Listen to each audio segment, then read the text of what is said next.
Rock and roll.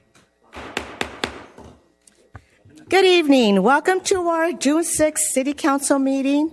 It is 7:05, and I am Rosario Diaz, your Centennial Mayor.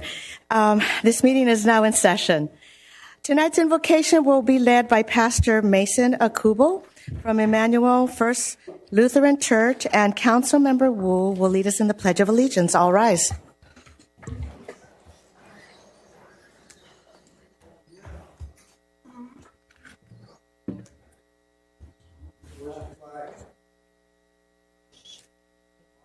Mayor, Diaz, council members, thank you for this privilege.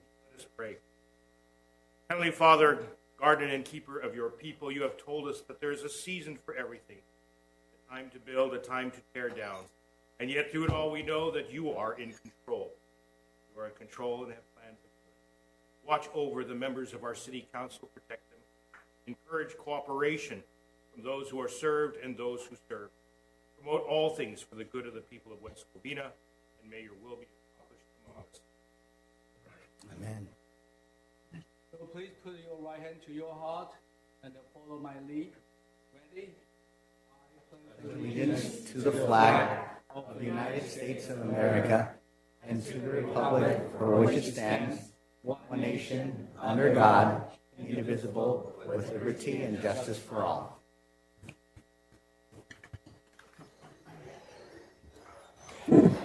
Assistant City Clerk, roll call, please. Good evening, Mayor. Councilman Contos. Here. Councilman Wu.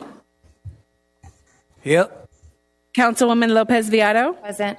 Mayor Pro Tem Tabatabai. Present. Mayor Diaz. Present. City Attorney, is there anything to report? Nothing to report, Madam Mayor. Thank you. Thank you. Now we'll have presentations. I would like to invite Ms. Anais Medina Diaz to come to the front.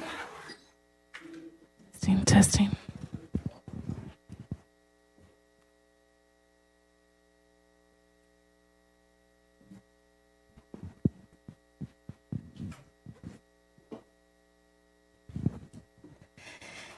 I am pleased to inform you that we have 5 San Jose Charter Academy students from West Covina Unified School District who completed Operation Mosquito Grid, which is growth reduction and increased detection, a citizen science project that teaches students about mosquitoes' impact on human health on our communities. If I may. Well, thank you, Mayor Diaz and honorable council members and city staff and members of the public. Like she mentioned, my name is Anais Medina Diaz. I'm also joined by our education specialists, Carol Ann Hagel and Christian Luna. And tonight we are awarding these students because they have shown great dedication and determination.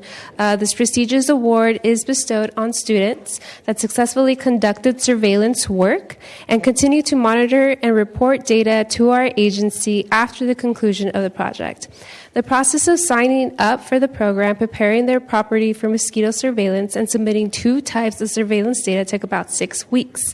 Our VIY award recipients didn't stop there. They continued to report to us through their 1, 3, and 6-month check-ins. So we'd like to thank their teacher, Mr. Wu, who couldn't join us, for inviting eco-health into the classroom for their past 15 years. And we cannot overstate the immense appreciation we have for his passion for science and contributions to public health. And now, proud to announce our 2022-23 Vector Inspectors of the Year from San Jose Charter Academy. If I can have, I know you will be presenting the presentations, but we also have pins for them.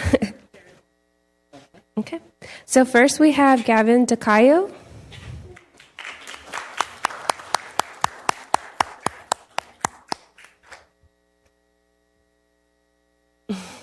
You could come this way.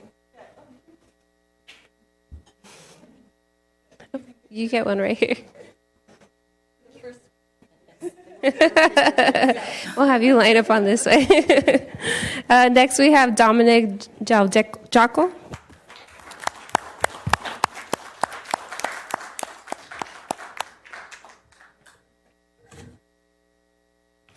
Then we have Ryan Neary.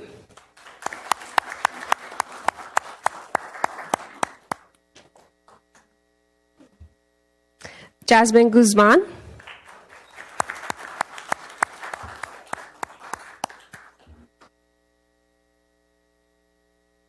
Oh, one more. Elise Huang.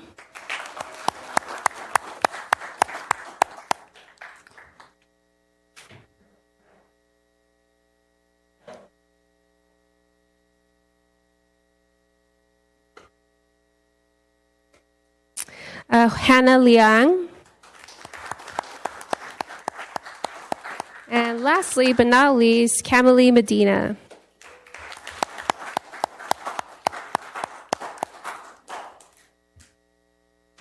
So thank you again to the City of West Covina, Mayor Diaz, and our council members for allowing this opportunity to really recognize our students who have committed to vector control health and public health. So thank you. If we could take a picture.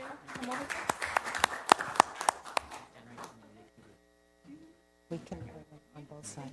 Okay. You want a few over here? Yeah. Three over here. Ladies over here. Okay.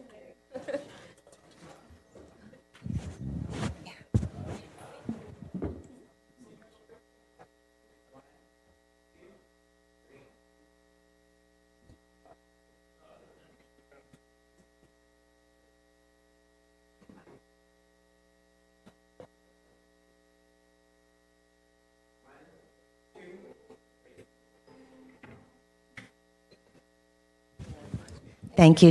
Thank you, boys and girls. Congratulations again.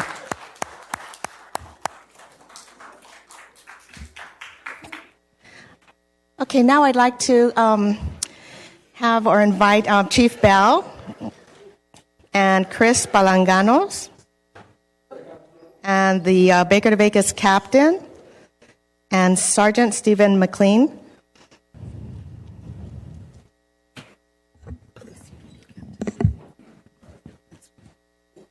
And the Police Unity Tour captain to the front, please.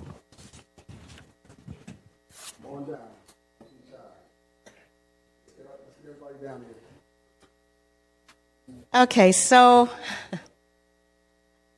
this is related to the Baker to Vegas relay. Baker to Vegas is a relay, its most positive event offered to law enforcement officers today. Over 35 plus years, the Challenge Cup Baker to Vegas relay has been run by hundreds of thousands of law enforcement personnel. The original idea of the race continue: teamwork, camaraderie, physical fitness, and competition. In recent years, the terms have grown to include probation officers, district attorneys, U.S. attorneys, and full-time civilian police personnel. As a result of this growth, the race has flourished. Today is the largest law enforcement event of its kind in the world. Congratulations, guys. Why are they all over there? Let me see. Okay.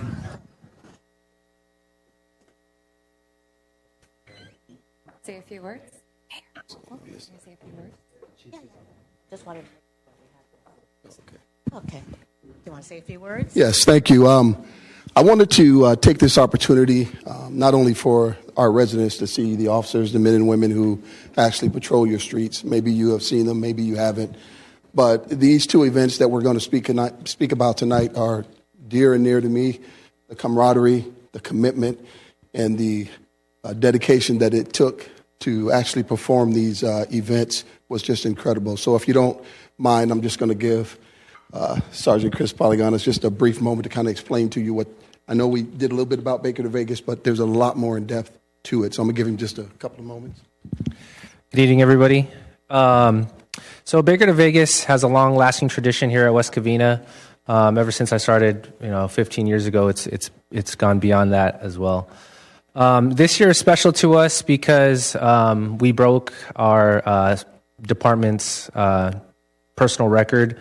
We finished this year at 16 hours and 4 minutes. And I know that seems like a long time, but basically what Baker to Vegas is, it's a 120-mile relay race, and it's from Baker, California, and it ends in Vegas. The team is comprised of 24 runners, so 20 main runners and then 4 alternate runners, and then we have a support staff of anywhere between 10 to 15. It's a 24-hour event, and it's nonstop. It goes through, obviously, extreme weather, whether it's hot and cold. Sometimes it snows. So it's a true test to the team's physical fitness, their mindset, and endurance, and that all relates to what we do here out on the field. Being physically fit, having that right mindset. It's a direct reflection of our police department, as to how we perform out there on the racetrack. So, again, I just like to thank not only the residents. This is a true community event. We have a lot of sponsors in the community. Just to name a few: Reynolds dealership, Mike Toohey, and several others who have contributed to the success of our team. So, not only that, but thank you to the city for letting us represent who we are. And it's standing here before you guys. We had the fastest team in San Gabriel Valley, and our goal for next year is to obviously beat that and hopefully get first place. Thank you. Thank you. And can you hear me? And congratulations again. I think that is a remarkable accomplishment that you guys did. I too was also involved with Baker to Vegas. I was part of a support team, and I know how that's grueling. I'd rather do the running. It's faster and you're done with the run and you're gone. But congratulations again. I want to talk about the Unity Tour. Now, a total of 7 West Covina police officers participated in this year's Police Unity Tour 2023. We honored our very own West Covina police officers, Frederick Ham, Jay Jackson, and Kenny Reed, who made the ultimate sacrifice protecting our community, along with 2 El Monte police officers, Michael Paredes and Joseph Santana, who were tragically murdered in 2023. May they rest in peace. I have a couple of certificates here, but I'm going to give you an opportunity to speak. Good evening, everybody. My name's Stephen McLean. I'm a police sergeant with the West Covina Police Department. Participated in the Police Unity Tour, and I just wanted to first say thank you to all the city council members and the residents of West Covina for allowing us to be here tonight and be recognized. Riders this year were Sergeant Danny Armas, Sergeant Enrique Macias, Sergeant Chasten Tedesco, Corporal Doug Weishettle, Officer John Alexander, and retired Corporal Curtis McLean and myself. Also like to give a thanks to Chief Richard Bell, Captain Ken Plunkett, and Captain Tony Cortina for supporting us in this event and allowing us to go represent the West Covina Police Department. I'd also like to thank the El Monte Police Department, Paredes family for Sergeant Michael Paredes, the Santana family for Officer Joseph Santana, who were tragically ambushed and killed by gunfire June 14th of 2022, which is just around the corner for the 1-year anniversary. It was an honor to ride for their police department. They did not have any riders this year, so for our agency to represent them in this national event was a true honor, and in memory of their 2 fallen heroes. I also like to just thank you to our sponsors that helped us throughout this time to fundraise, and the people who supported us during our fundraiser events. Just to give you a little bit of background and statistics, in 2022, 331 officers were shot. 62 officers were killed by gunfire. And just this year alone, we're only halfway through the year. 166 officers have been shot in the line of duty, and 20 have been killed by gunfire. And this is not including officers that have died from traffic collisions or medical emergencies. This is just killed by ambushes or gunfire. So right now, on average, an officer is killed by gunfire every 21 hours. Our department has been fortunate enough to participate in the Police Unity Tour for 6 years now. And our goal is to continue to honor the fallen, to make sure that the 23,700 names on the officers engraved on the National Law Enforcement Officer Memorial in Washington, D.C. are never forgotten. Police Unity Tour started in 1997 with only 18 riders, and it started in Florham Park, New Jersey. And 26 years later, we're roughly around 2,500 plus officers, retired, active, and survivors that ride for various parts of the United States that all meet together on the same day in Washington, D.C., and ride together into the National Law Enforcement Officers Memorial together.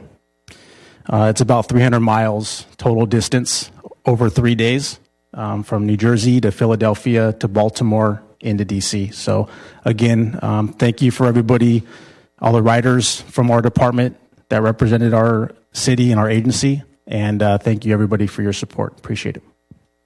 Let's give our officers a round of applause.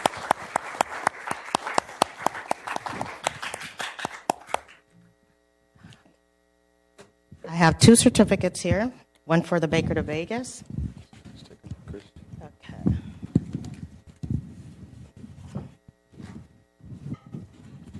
This is a certificate from West Covina to recognize our Baker to Vegas runners. Thank you.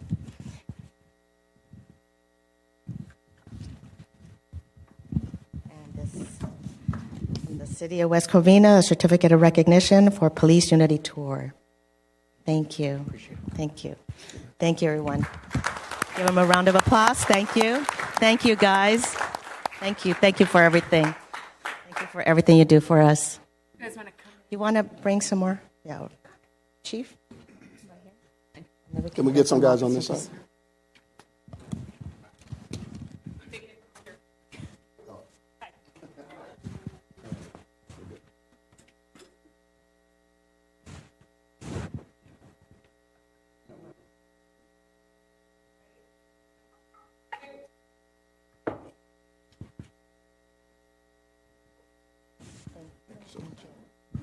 Thank you, guys. Thank you.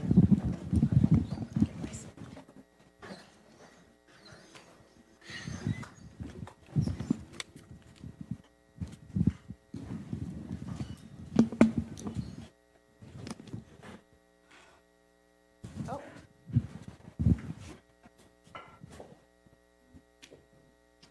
Steal it.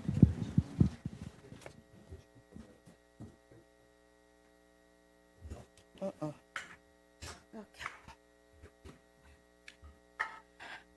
Okay, before we move on to oral communications, we have 2 adjournments. Our first adjournment is a memory of West Covina retired police officer Alan Sill. Chief Sill passed away on Sunday, May 14th, 2023, at the age of 101 in Sequim, Washington, with his family by his side. Alan Sill was born on August 6, 1921 in Cleveland, Ohio. Chief Sill married his wife, Louise, in 1942. The same year, he enlisted in the United States Navy. Chief Sill achieved the rank of Chief Petty Officer during his naval career and was discharged in 1945, once the war ended. In 1958, he was the 6th Chief of Police for the West Covina Police Department. Chief Sill retired from the West Covina Police Department in 1978 after serving 20 years as our police chief, which remains the longest tenure for a police chief in West Covina history. As part of his leadership legacy, 12 leadership within the West Covina Police Department went on to become police chiefs under Chief Sill's mentorship. Chief Sill survived by his son Jeff, a former police officer, at LAPD, Westminster. Alan, a former CHP officer. Richard, former Baldwin Park police officer and chief for Chino PD. And Steve, who engaged in politics, becoming a state representative. The men and women of the West Covina Police Department are honored to have had such a tremendous leader and pioneer shape our department and put West Covina at the forefront of law enforcement profession. We would like to thank the Sill family for sharing Chief Sills with the department. Our second adjournment is in memory of West Covina resident and World War II veteran, Mr. Morris Brown. Mr. Brown has led an amazing adventure-filled life. His journey began on February 13, 1932, in Milton Vale, Kansas. He worked at Boeing Aircraft from 1941 until 1943, when he joined the Navy. While in the Navy, he was a Regiment's third class while serving on the USS Blue.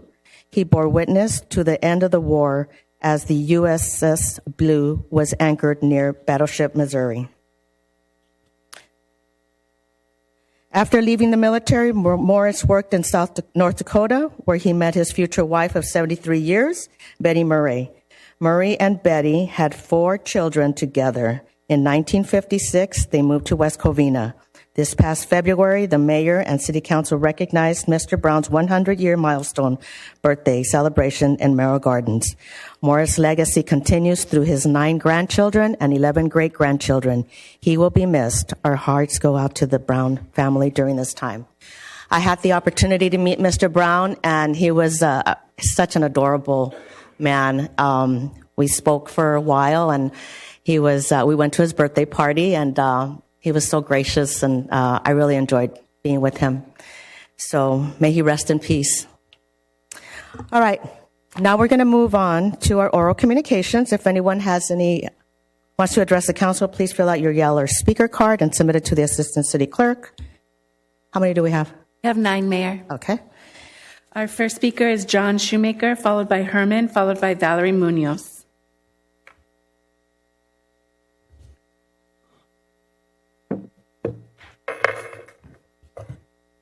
Where to start?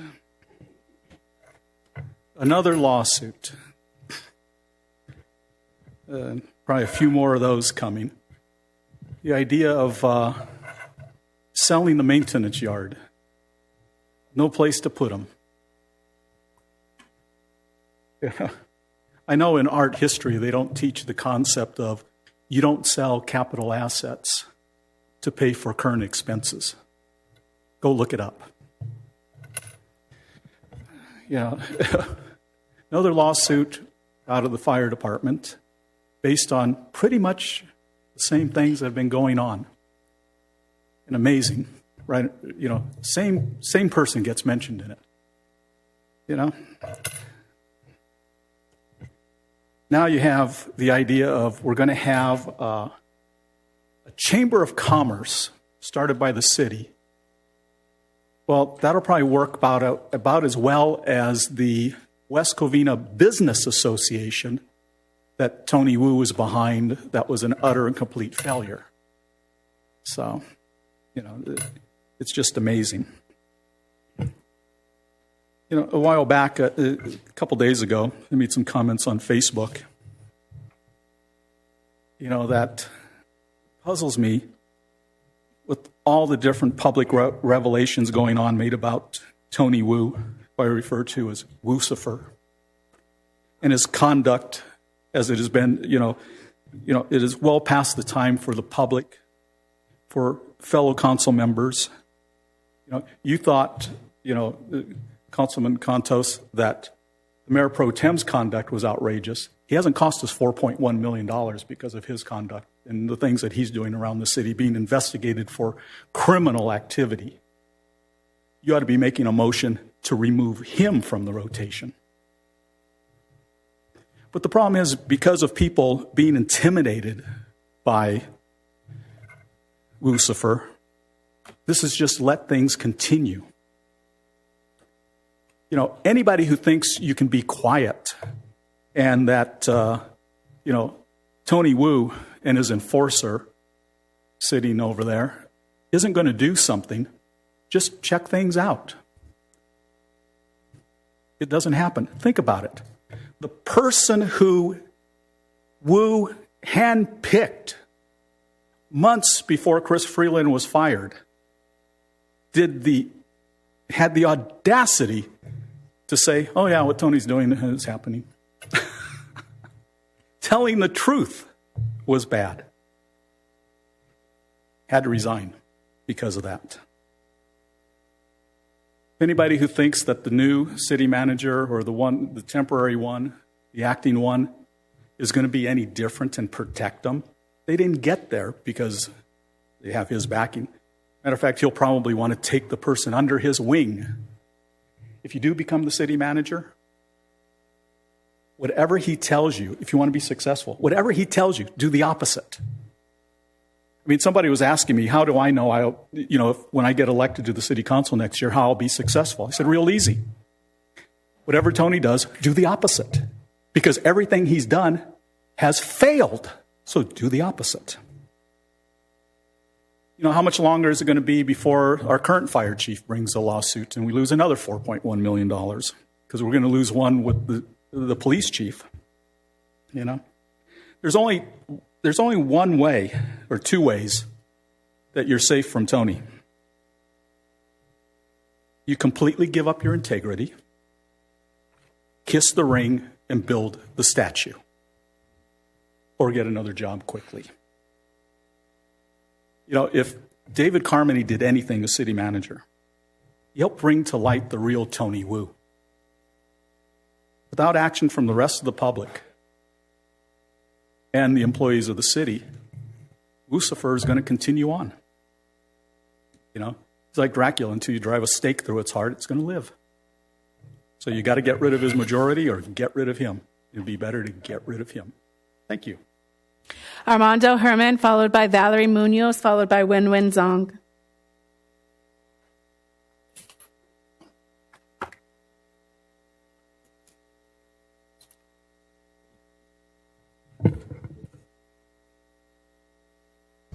Wow. Where do we start? Well, let's talk about a particular felon who's been on probation here in West Covina. And let's go into a little picture of this scenario of a story. It's kind of disturbing. On April 25th, 2020 at 7:48 a.m., the respondent is caught on security camera driving past my parked vehicle and throwing 2 condoms filled with an unknown substance at my vehicle. Now, that may sound funny or hilarious, but in particular, when my vehicle was destroyed here in the parking lot in West Covina, it seemed apparent that while I was in this meeting, the mayor, the acting pro temp, and those other individuals of the West Covina PD allowed something to go on out in the parking lot for some reason. 2 slashed tires, broken windows, and damage to my vehicle of only $8,000. But the FBI got that package, and the FBI has been monitoring this little ring horde of evil because, again, we have a felon here by the name of Mario Lewis, Sobalvarro, that the mayor, Mommy, has been protecting for some reason. And I just can't get that out of my mind that this defendant at one time owned 3 handguns and a rifle. Isn't that amazing? And then we go on to read in this report, the defendant personally withdraws his plea of not guilty to count 10 and pleads nolo contendere with the approval of the court to the violation of 261.5C and finds the defendant guilty. Then we go to West Covina, order for the return of property seized by the West Covina Police Department, signed by the court and filed by the defendant for his $300 under section 1202.44. Now, I don't know what West Covina PD dues by retracting personal information that they should disclose to parties like the plaintiff and the defendant. But why are you guys hiding information? Please address the council. Where's the chief at? I could have swore I saw the chief here today. Where's that black gentleman at? And then we go into the defendant has to complete 15 days of community labor. Wow. And then it goes on even to point out that for his HIV/AIDS testing, which unknown, the purpose of dangerous and deadly weapons, including any firearms, knives, or other concealable weapons, such as his hands, when he decided to grab a man by the flag and they tug of war, and he let him fall to his demise. So maybe I'm bending it a little bit. I sound like Mayor Diaz's husband or boyfriend, that guy that gets a little upset and wants to beat up poor Brian here. But again, I'm just giving you scenarios. The gentleman, Mr. Mario, was known to annoy, harass, and molest this woman, and the woman in return molest and harassed him. What the fuck is going on in West Coast?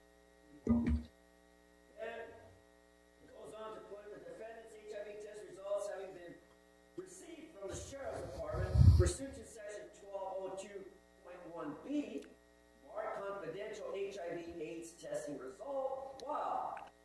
Progress report for sex offender treatment program. Wow. Special treatment. And then it goes to the very end as my time gets closer and closer to the small shit. Turn on. Accuse you of being what you're not. We find out that Mario Lewis Please address the council. is a felon on probation. On probation, and you allow a man to attack another man in this meeting who's on probation? There's something wrong with the mayor, everybody. And there's something wrong with West Covina PD, because we see how they respond. Retract personal information, that you believe they're doing their job, and at the very end, the result is, for the record, Bonnie, God hates you. Valerie Munoz, followed by Win-Win Zong, followed by Sherry. For the record. Rely on. Here you go, ma'am. Submit this for the record. Thank you. FBI's number's on there. Give them a call. Thank you. Thank you. It's already been passed. Okay.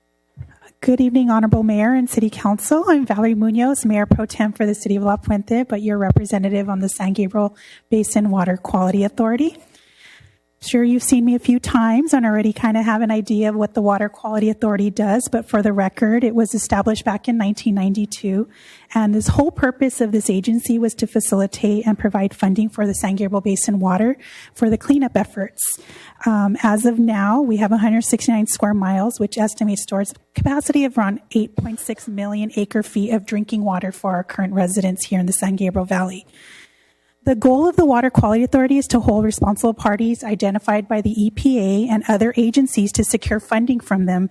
And as of today's date, we have secured a little over 126 million in federal funding, 60 million state, and 700 million from responsible parties that have been identified. Reason why I'm coming, I've met with most of the council members and hope to have the opportunity to meet more when individuals one-on-one, but I would also like to request an opportunity to present overall, like just a general overview of the Water Quality Authority at an upcoming council meeting, and bring my director to answer any questions and just to provide an update for city and for council as well. So our goal is to make sure that we educate and provide updates of what we do in the agency, and I really hope that I have the opportunity in the very near future. Thank you so much. Thank you. Win-Win Zong, followed by Sherry Barillon, followed by Bill Elliott.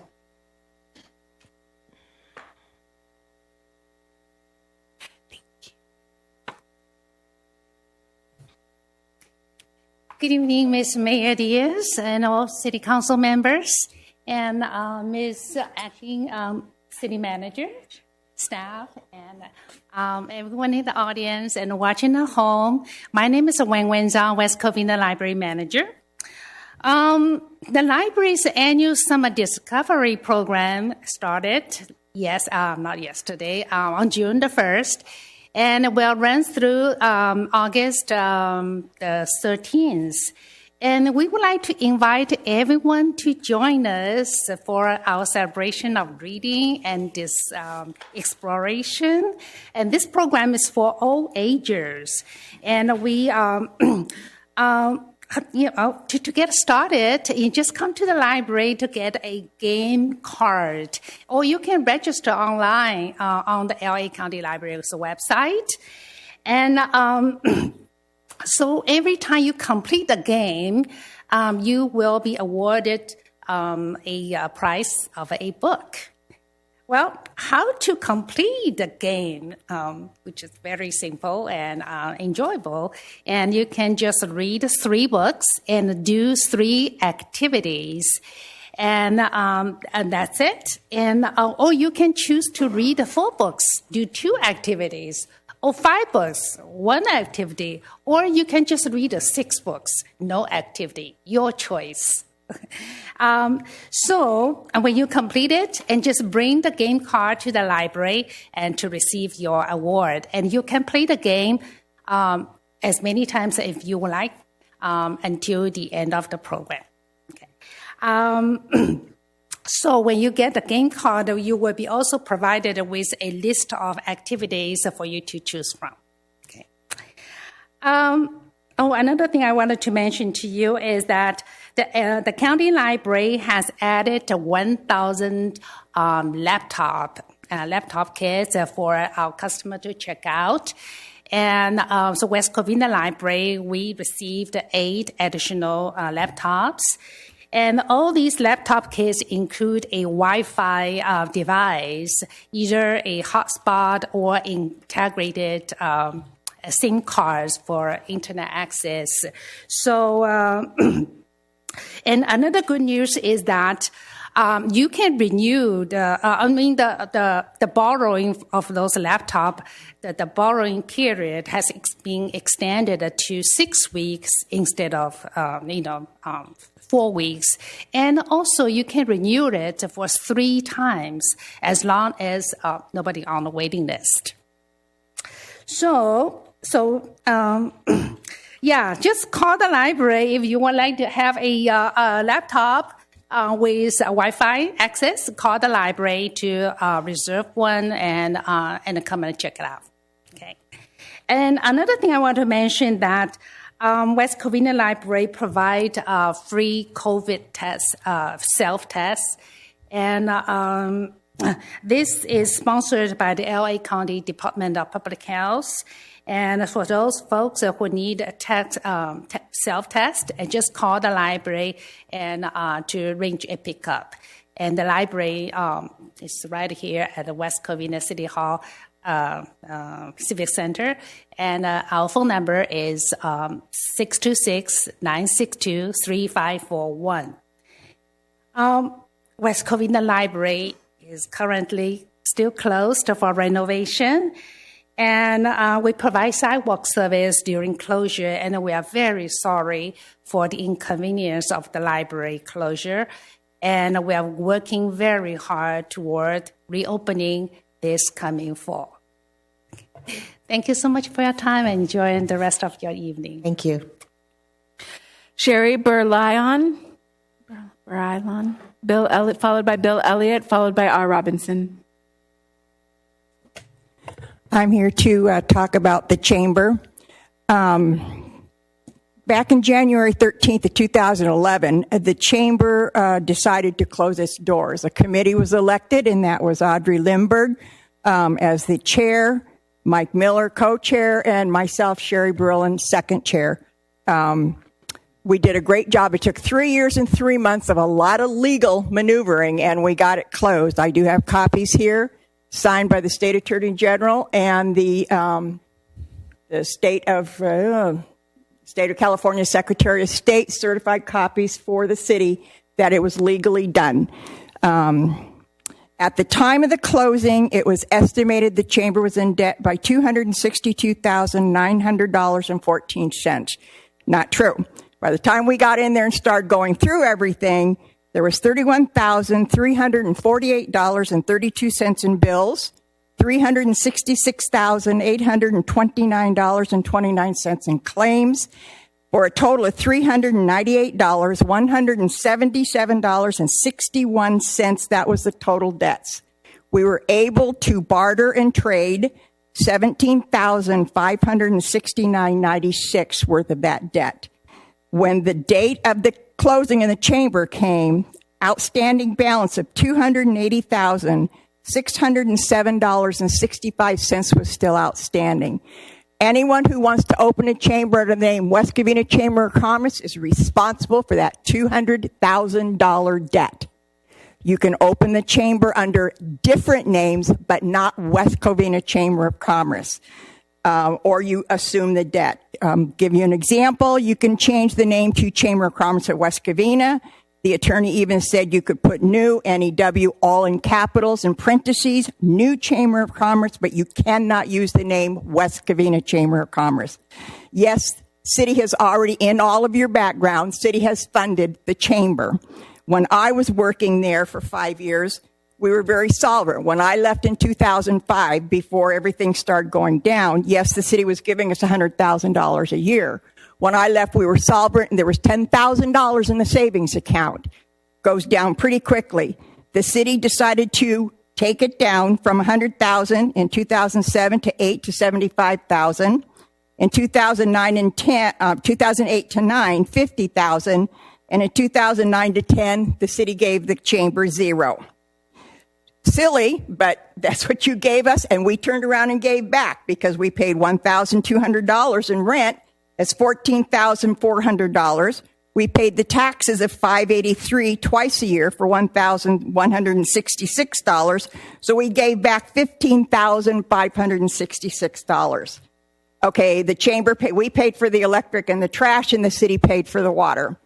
The events on our own paperwork, and I will be happy to work with anyone from the city. I have cases of files with all of this legal stuff in it, and all spreadsheets of the finances, everything. The chamber itself started to do the same decline. We started at $100,000 in membership fees because your packet says the goal is to pay for itself. It's not going to happen.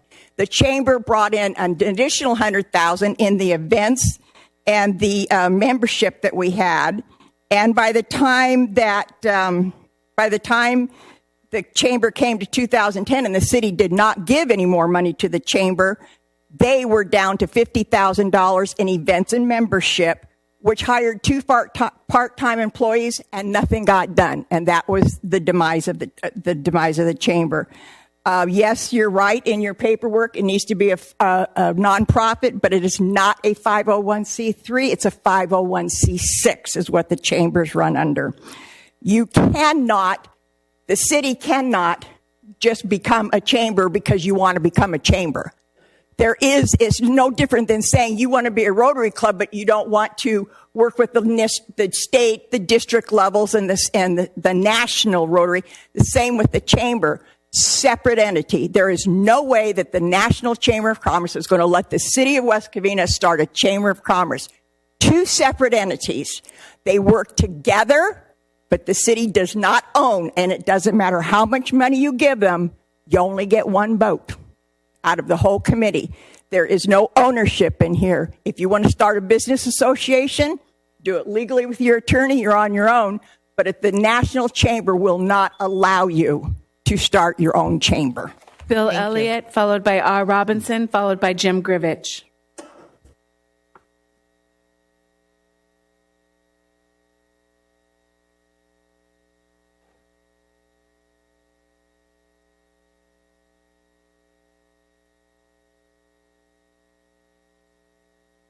Good evening, City Council, Mayor. First of all, I want to say the city looks beautiful. Everything's blooming and budding, and there's color, and it just looks so great, so much better than it used to. Raul deserves a lot of credit. That guy is a superhero for the city. People don't even realize he's great. The monument signs that have gone up on Azusa Avenue at the at the underpass on both sides. They look awesome. It was a much needed upgrade. Wow, that police chief had a 45-year retirement.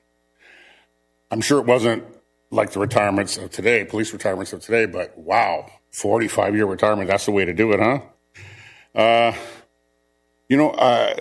I learned through the Historical Society that West Covina used to be called, well, it was called at one time the headquarters city, which kind of underwhelming.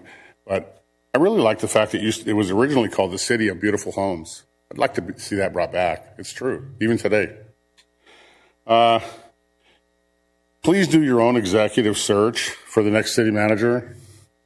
And please don't spend $29,000 on a consultant like Chris Freeland just threw taxpayer money into the street to hire that clown that got us Mark Taylor, whose own rank and file officers voted a 90% vote of no confidence. All we got was Mark Taylor for that $29,000. Come on, we got to have somebody, a good field, at least 3 solid candidates for city manager so we can get somebody in good.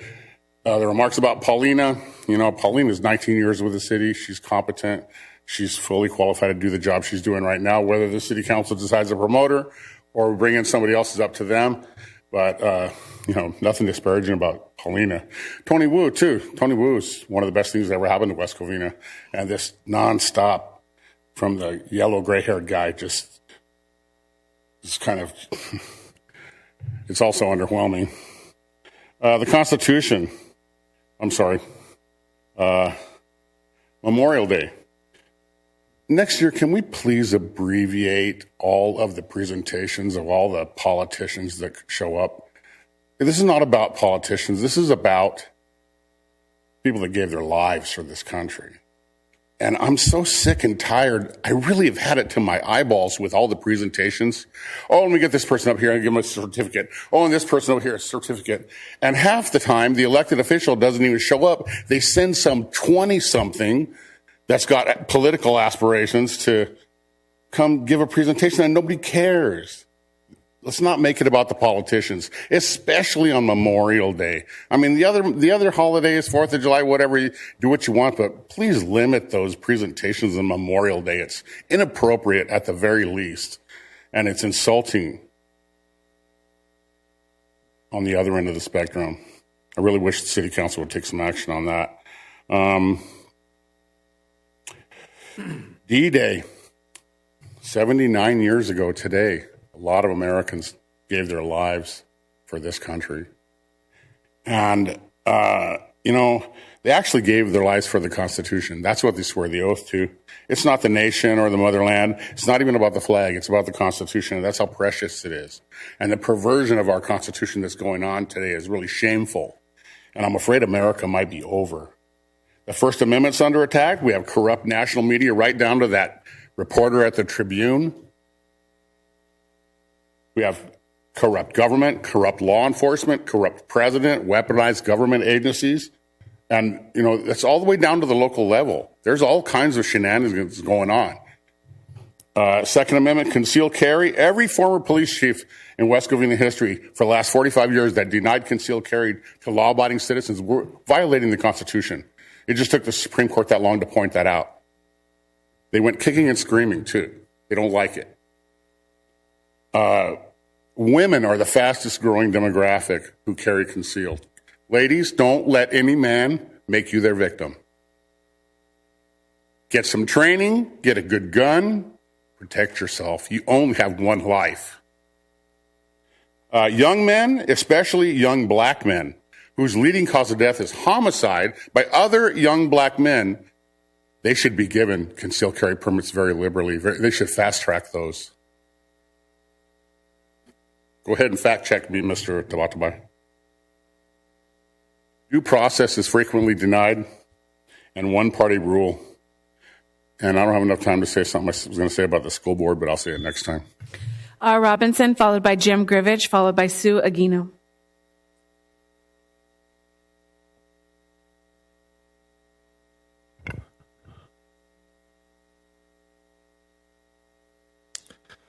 Before I speak about synthetic biology, which is not taught at Mount SAC, directed evolution, hydrogel, reverse transcriptase, messenger RNA gene therapy, or CRISPR-Cas9 technology, which edits genes by precisely cutting DNA and then letting natural DNA repair processes take over.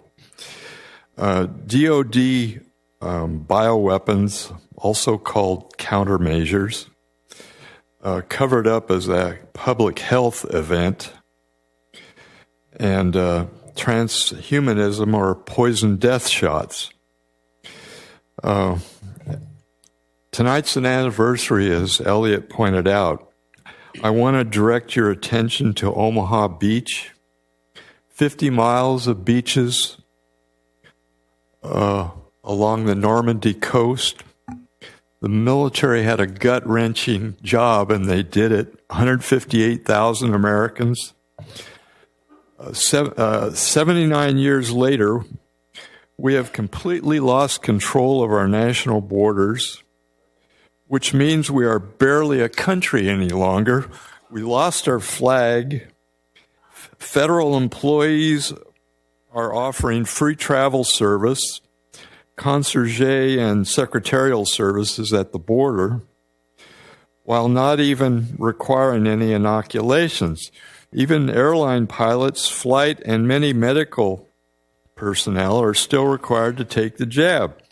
I don't approve of what's happening in the 5G and Starlink technology field. If any nation wants to harm us, all they have to do is infiltrate our borders and wait for a signal to form up at strategic locations. If electrical services get knocked out for a long period of time, I suggest you study how to conduct a council meeting by candlelight. And the library's been closed for 2 years.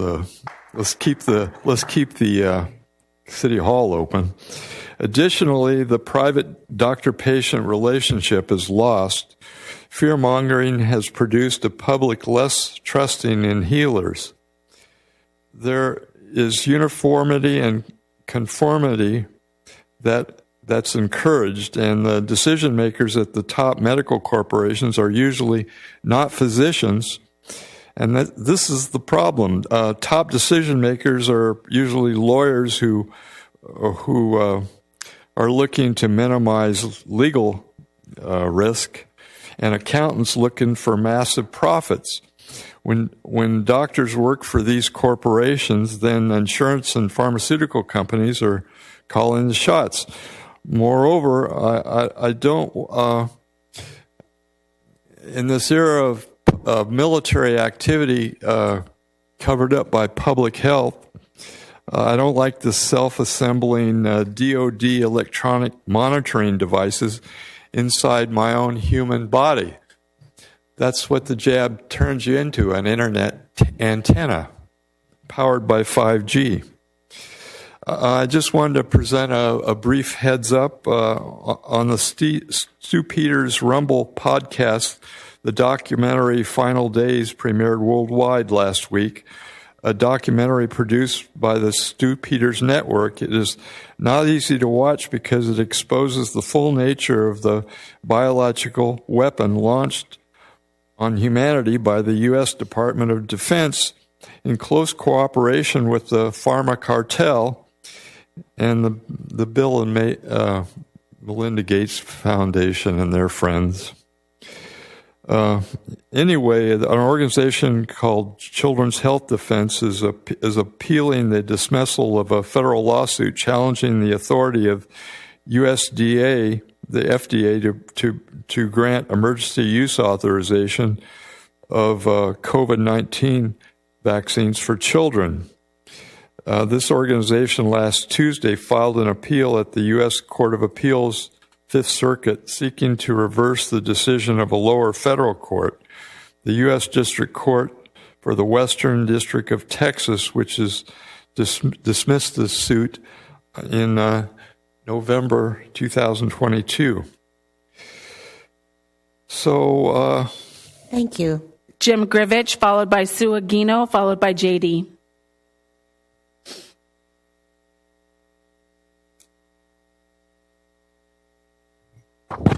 My actual topic tonight is the budget, but I first have to ask, what happened to the flag? Where's the American flag? I wonder. I'm as surprised as you are. Anyway, on to the budget. There was a part on the budget. I've done budgets all my life. My first real job was budget person in Los Angeles Community Colleges. Hate to say how long ago that was, 55 years ago. And the thing that's emphasized in your budget brief that you'll see tonight is in the top of the chart. It says expenditures are $26 million higher than revenue. When I did budgets, that's called deficit spending. And at least in my life, that's always been unacceptable. And I hope the council notices that and tries to do something about it. The other part of the budget part that I wanted to talk about is the process. The city went to kind of an elaborate effort to bring the community into the budget development process. They had 2 community workshops, one of which was attended by roughly 60 people, which is a lot of people to come to a budget workshop, but most people think budgets are boring. And they went through this elaborate process to elicit from the people that were here, what do you think is the most important things that the city should be spending their money on, and what do you think are the least important things that the city should be spending their money on? And the results of their little survey were the folks thought the police was the most important thing and we should be spending more money on police. And the second most important thing was infrastructure, the streets and maintenance, basically. And what was the least important? The least important things were something called the health department and the sportsplex. That's what the people thought. And what's disturbing about that is that the budget you're seeing tonight has no reference to that whatsoever. It gives you a budget that says it's a copy of last year's budget. They call it, the word they use is rollover. And I just don't get it. The whole idea of a budget is to plan what your priorities are for the next year. What's important? How do you want to spend your money? And yet there's no effort at all to do any of that.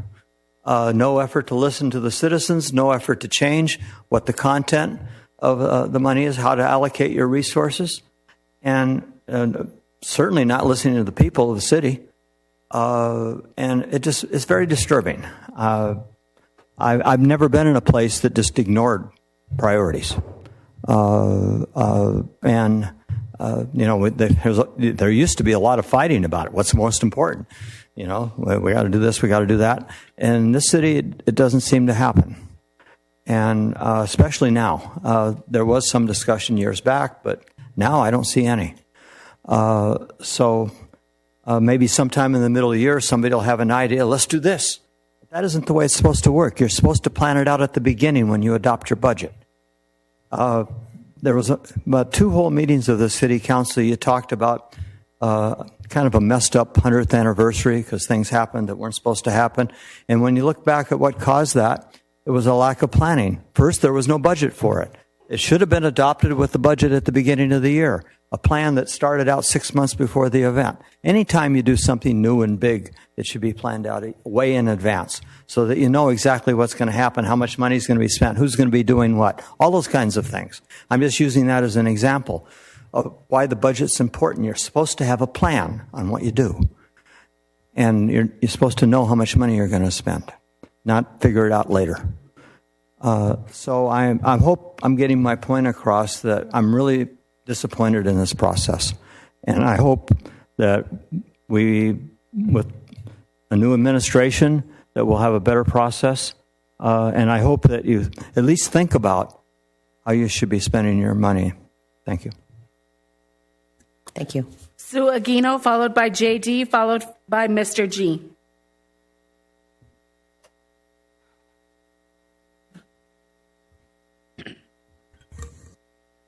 Thank you for allowing me to come in before you.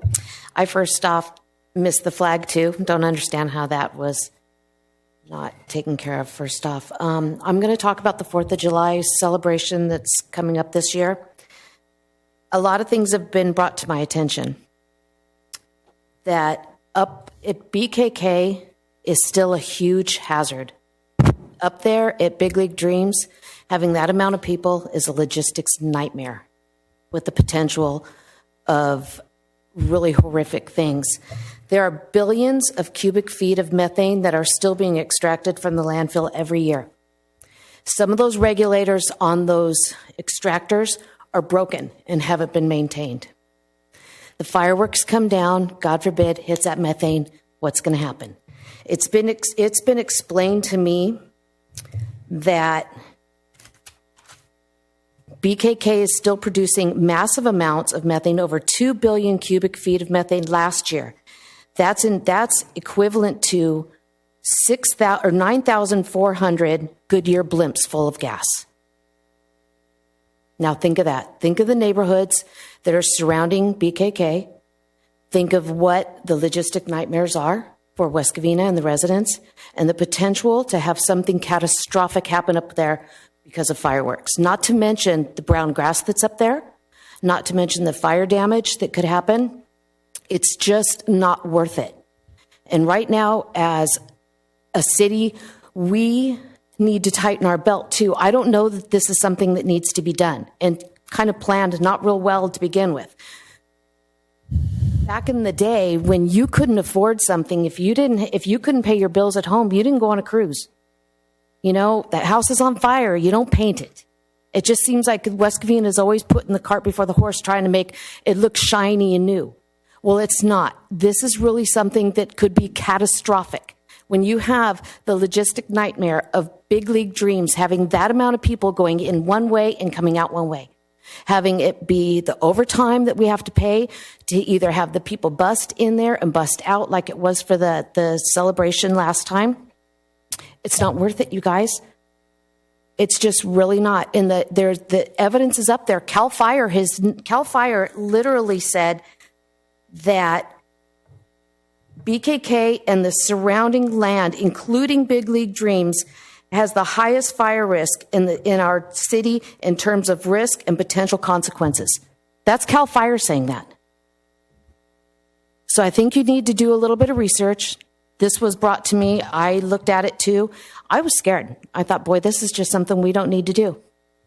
So please take the time, look at the consequences that we face as a city, because we don't need any more lawsuits and we don't need any more problems. We have enough of our own. And I thank you very much. Thank you. JD, followed by Mr. G.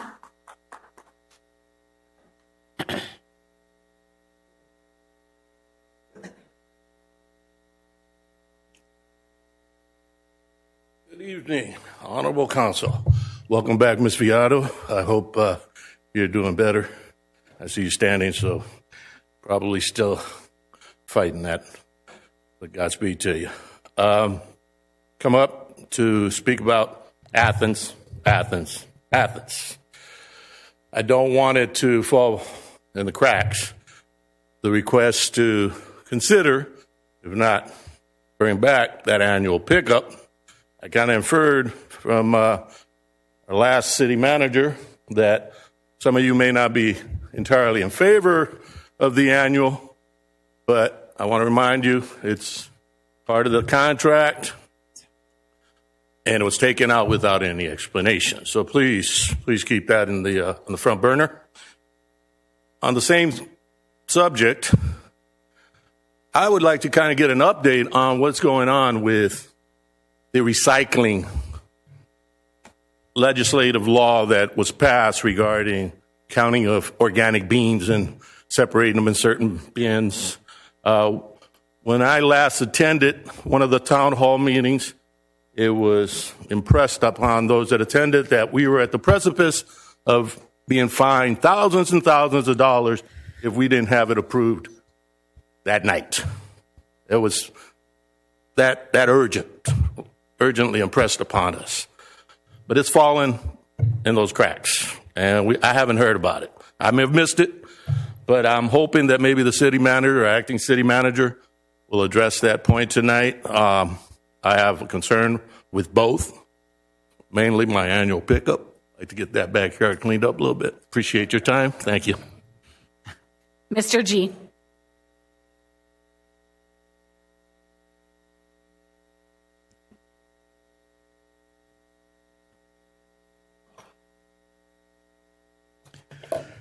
Good evening, Mayor Pro Tem, Councilwoman. Glad to see you back. Gentlemen of the council, hope you enjoy your new position permanently. I have a question to the city attorney. I would like to know what the definition of a citizen of West Covina is, or a resident, and to ask the council a question. Of course, it's no response, please. What law or council amendment or whatever it is gives the council the right to spend money on people that are not citizens? For example, homeless. Part of our budget, I notice that we give a non-profit organization something like $50,000. The clerk was kind enough to send me an email, but I mistook it for something else. But there was a statistic that a man came in here, gave around $50,000. I don't know if it was a year or a quarter or whatever it was, but he was driving around the city for 6 hours, 5 days a week, causing pollution, traffic, wearing off the streets. And he also spent 2 hours coming to and from wherever he was for the homeless, as they're called. When I was growing up, they were called bums, drunks, and vagabonds or pikes. My question is, we have a budget we get for the homeless. People are asking for more community service for the police. I think it would be probably far more better for the city of West Covina to maintain its third position and hopefully move to the first position as the safest city in America. If that $50,000, because on his statistics, he called 300 plus encounters a win situation. Just below his 300, there were 3 people, meaning 3 people out of a year. They got a bed for 1 day. Come on. I've spent some nice times in some nice hotels, but I've never spent that type of money for a night. So wouldn't it be better, since the police are here out and about, give them the resources, take that money, put it in the budget, utilize it properly for the benefit of all citizens and residents of West Covina. The other thing, so there was another person here who came, talked about, I don't know if he was from the county or some other place, regarding low-income housing, asking for low-income housing. As the city was once called, the city of beautiful homes. No one cares what you look like, what your habits are. They care, do you have the same standards, policies, procedures, and values of the neighborhood? When you raise your standards, people want to live there. When standards get lowered, people don't want to live there. Now, as far as the politics and what is going on, I really don't care about that part. But if each and one of you act nobly, not your personal agendas, but what is going to be the best for the residents or citizens of this state, of this city. And I'd like to take my last minute in silence for the men who died on Normandy.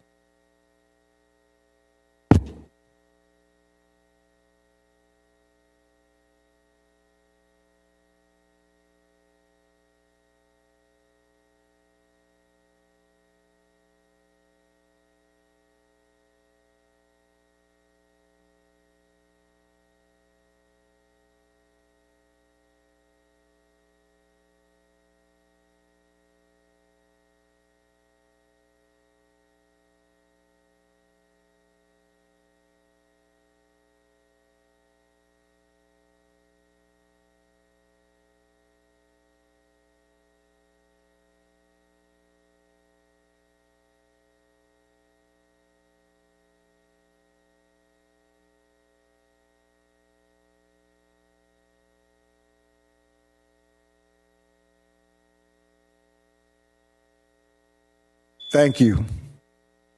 Please bring back the flag. No further speakers, Mayor. Thank you. Assistant City Manager, can you please respond? Yes, good evening, Mayor and fellow council members. So just wanted to thank Valerie Munoz for coming in and providing an update on the San Gabriel Basin Water Quality Board. And Wenwing Zhang for always providing us an update on what's going on with the county library. I think we're all very excited that if you guys are going to be opening up in fall, looking forward to hopefully a grand opening or ribbon cutting event. Sherry Brilliant, thank you for sharing the information regarding the Chamber of Commerce. Jim Grivich, I think, made some comments about the budget. I think we will be addressing those in the presentation that's on the agenda this evening. I think I can speak on behalf of the council. The safety of our residents is number one priority. We definitely, do not want to put our residents at risk of our 4th of July event. I know that in 2018, we did have or host the 4th of July with fireworks at the Sportsplex, so we've had that event there. We do work with our fire department to make sure that that's a safe event for our community members. I know in 2018, there was issues with, it was a very popular event, well attended. Traffic was an issue. We are looking to make sure that we address that for this year's event. We're definitely taking those into consideration. JD, I hope you have some good news. We have dates for the bulky trash item pickup dates in July. So depending on your trash day, it's going to be held on a Saturday between July 29th and August 26th. So that information is going to be shared on our website and in the upcoming issue of the Discover newsletter. We will be providing an update on SB 1383 at an upcoming City Council meeting when we do bring that agreement back. And I think that's it. I think we appreciate everyone's right to the First Amendment and everyone's, comments that they like to share with us. So I think that's it for me. Thank you. How about the City Manager's report? So we have a couple updates. As it was brought up, we did have a Memorial Day service event on Monday, Memorial Day. I wanted to thank all those community members that attended and joined us in our Memorial Day celebration. As a city, we are honored we can come together and recognize and remember those individuals that made the ultimate sacrifice. I also wanted to thank Tamale Street, our local business that donated tamales or provided lunch for the event. And I also wanted to thank Roxanne Lerma and our staff for making the event very memorable. And we look forward to seeing our community members at next year's celebration. Also, some great news. I know that this site has been vacant for, I think, almost close to a decade, and we now have Tesla Sales, Service, and Delivery Center it's open at the former Clippinger Chevrolet dealership site. So they are open. So if you guys are in need of a Tesla, I think there's a wait, but you can put your order in and pick it up here in West Covina. So not only are they transforming a site that's been vacant for a long time, but it's going to be economic benefit to the community. Car dealerships can make upwards of $500,000 in annual sales tax to the community, so that's an added benefit, as well as providing a wider range of choices for our residents to buy cars.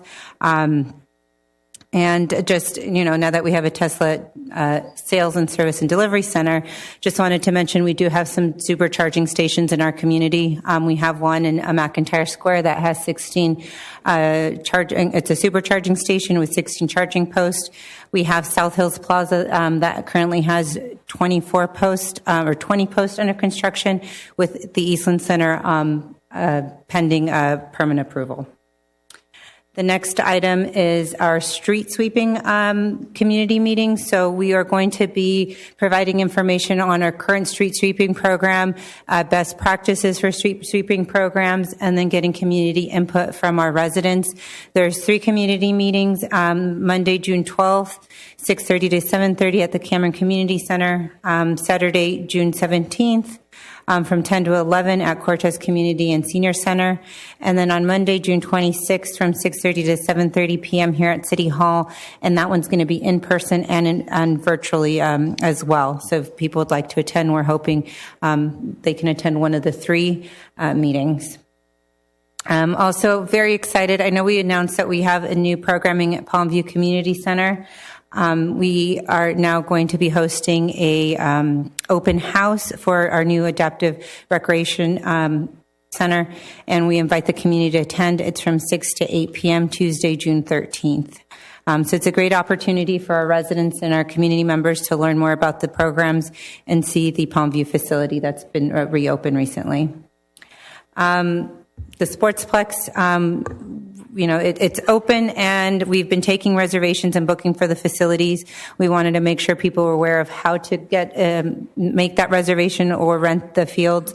If you go to our Discover newsletter, it's on page 21. It's also on our website. Field rates start at $50 per hour per field. You can rent the soccer pavilion to host events, to play soccer. We encourage our community members to take advantage of this great facility that we have in our backyard. And that's it for me this evening. Thank you. Councilman Newell? Okay, really good. The acting city manager, I think we can share with the audience or our resident watching our meeting. Our West Covina Toyota moving to the big site.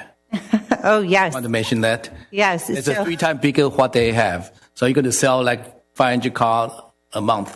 So our Toyota dealership that's in the Auto Plaza on Azusa and Garvey will be relocating to where the Nissan dealership was on Citrus and North Citrus and Garvey.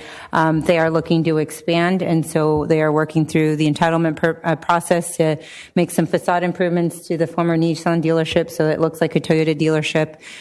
So very excited about that, and hopefully there'll be some other movements within the Auto Plaza that are going to benefit our residents with new opportunities for cars, and also help improve the aesthetics of the Auto Plaza. Thank you. Very good presentation. Mayor Pro Tem? Thank you, Mayor. I just, because this makes sense for this part of the program, there's a free community vision screening and recycled eyeglasses provided by the West Covina Lions Club this Saturday. I think it was going to be part of the manager's report, but it didn't make it in. Saturday, June 10th at the West Covina Elks Lodge from 8 a.m. to 1 p.m. Thank you. Okay. Let's move on to the consent calendar. Council, is there anything that you would like to pull? Nope. Okay. Anybody want to move the motion? I'll move. Second. Great. I have a motion by Mayor Pro Tem Tabatabai and a second by Councilman Wu to approve consent calendars 1 through 7. Councilman Contos? Aye. Councilman Wu? Aye. Councilwoman Lopez Viado? Aye. Mayor Pro Tem Tabatabai? Aye. Mayor Diaz? Aye. Item passes 5-0, Mayor. Okay. We'll move on to the item number 8, Chamber of Commerce. Who's going to give a presentation on that? Mayor, Karen Coe, our project coordinator, or economic development project coordinator, will be providing a presentation this evening. Thank you.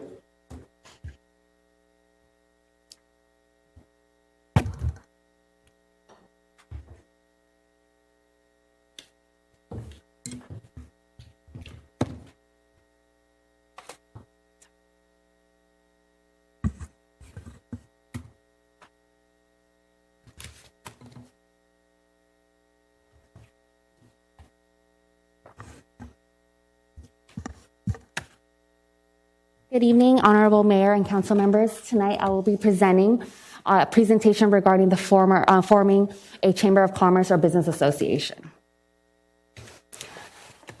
A chamber for any city has always been designed to serve and promote the community. West Covina's Chamber of Commerce goals were to market West Covina businesses to the residents of West Covina.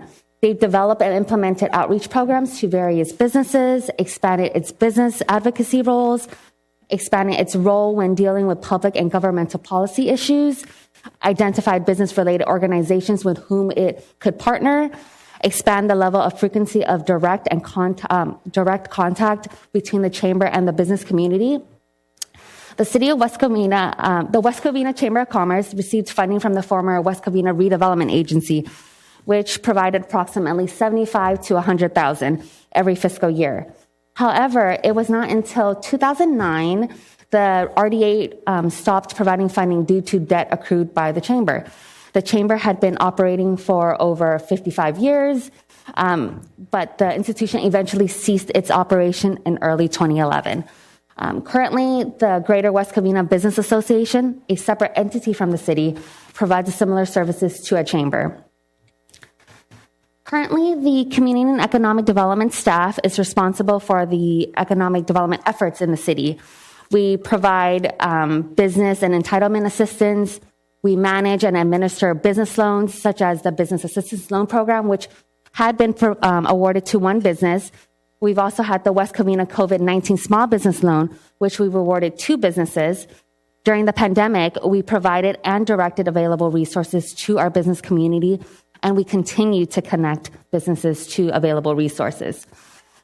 We assist property owners in marketing available tenant spaces and properties. We provide site selection to prospective tenants. We market and promote the city at industry events for business attractions such as International Council of Shopping Centers, otherwise known as ICSC, and Acre SoCal. These are both organizations that put together industry events for networking commercial real estate. They put together events covering up-to-date real estate information, industry events, as well as providing networking opportunities, allowing attendees like the city to connect with developers, tenants, brokers, consultants, and related vendors.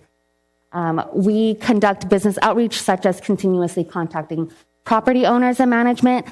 In the past, we have conducted retail surveys to get community input on the type of businesses to the community would like, in addition, highlighting their favorite West Covina businesses. We assist new businesses with grand opening and ribbon cutting events, host Small Business Week, coordinate Small Business Saturday events. We partner with local nonprofit organizations such as the Small Business Development Center, Small Business Administration, and American Job Center Corporation to bring resources to our business community. The city currently has over 3,600 businesses in the city. Per the request of City Council, some of the ways we can increase economic efforts such as business attraction include the following. Continuing and expanding city attendance at industry events, as mentioned, ICSC and Acre SoCal, and potentially attend other similar events and conferences. For example, we can target restaurants by attending the National Restaurant Association show. That could possibly cost us about $18,000 to attend these events. Updating the city's marketing campaign, which includes branding and social media efforts. Staff had in the past released an RFP in 2018 requesting for marketing and branding strategy, but did not have the funding at the time to move forward. And some of the vendors that were offering their services would range between $50,000 to $200,000. Staff could also coordinate more business and education networking events such as workshops, seminars for our local business community, and that could cost about $10,000. Such efforts may potentially cost approximately $78,000 to $228,000, but please note that this wide range can be depending on the marketing services we acquire. Council had also requested to establish a chamber. In order to establish a chamber, the following would need to be taken into consideration. Establishing a nonprofit entity separate from the city. This could cost about $5,000 to $10,000, and a timeline is possibly up between 1 to 2 years, depending on state and federal processing times. We would also need to establish a board of directors and bylaws. This would require the appointment of initial board members and may be subject to all regulations applicable to governmental agencies. We would like to increase staffing levels because currently the Community and Economic Development Division currently has 2 staff members. and staff is proposing to add a part-time position to start off, which could cost about $42,500. We would like to establish a membership package. Surrounding chamber charges a range between $50 to $525, depending on the type of businesses, or $225 to $10,000, depending on the type of packages being provided. This would also entail recruiting West Covina businesses for membership and leadership, and hosting events, seminars, and workshops. So under this category, it could possibly cost about $8,000. In addition, we would like to provide more extensive marketing services to members, such as providing e-newsletter, social media content, developing a website, embedding a membership business directory, and discounted sponsorship opportunities. And this could possibly cost $42,000. So to kind of give you a better overview of the potential costs is establishing a chamber. It could range between $97,000 to possibly $112,000. So the preliminary next steps in establishing a chamber would include developing a chamber run by city staff.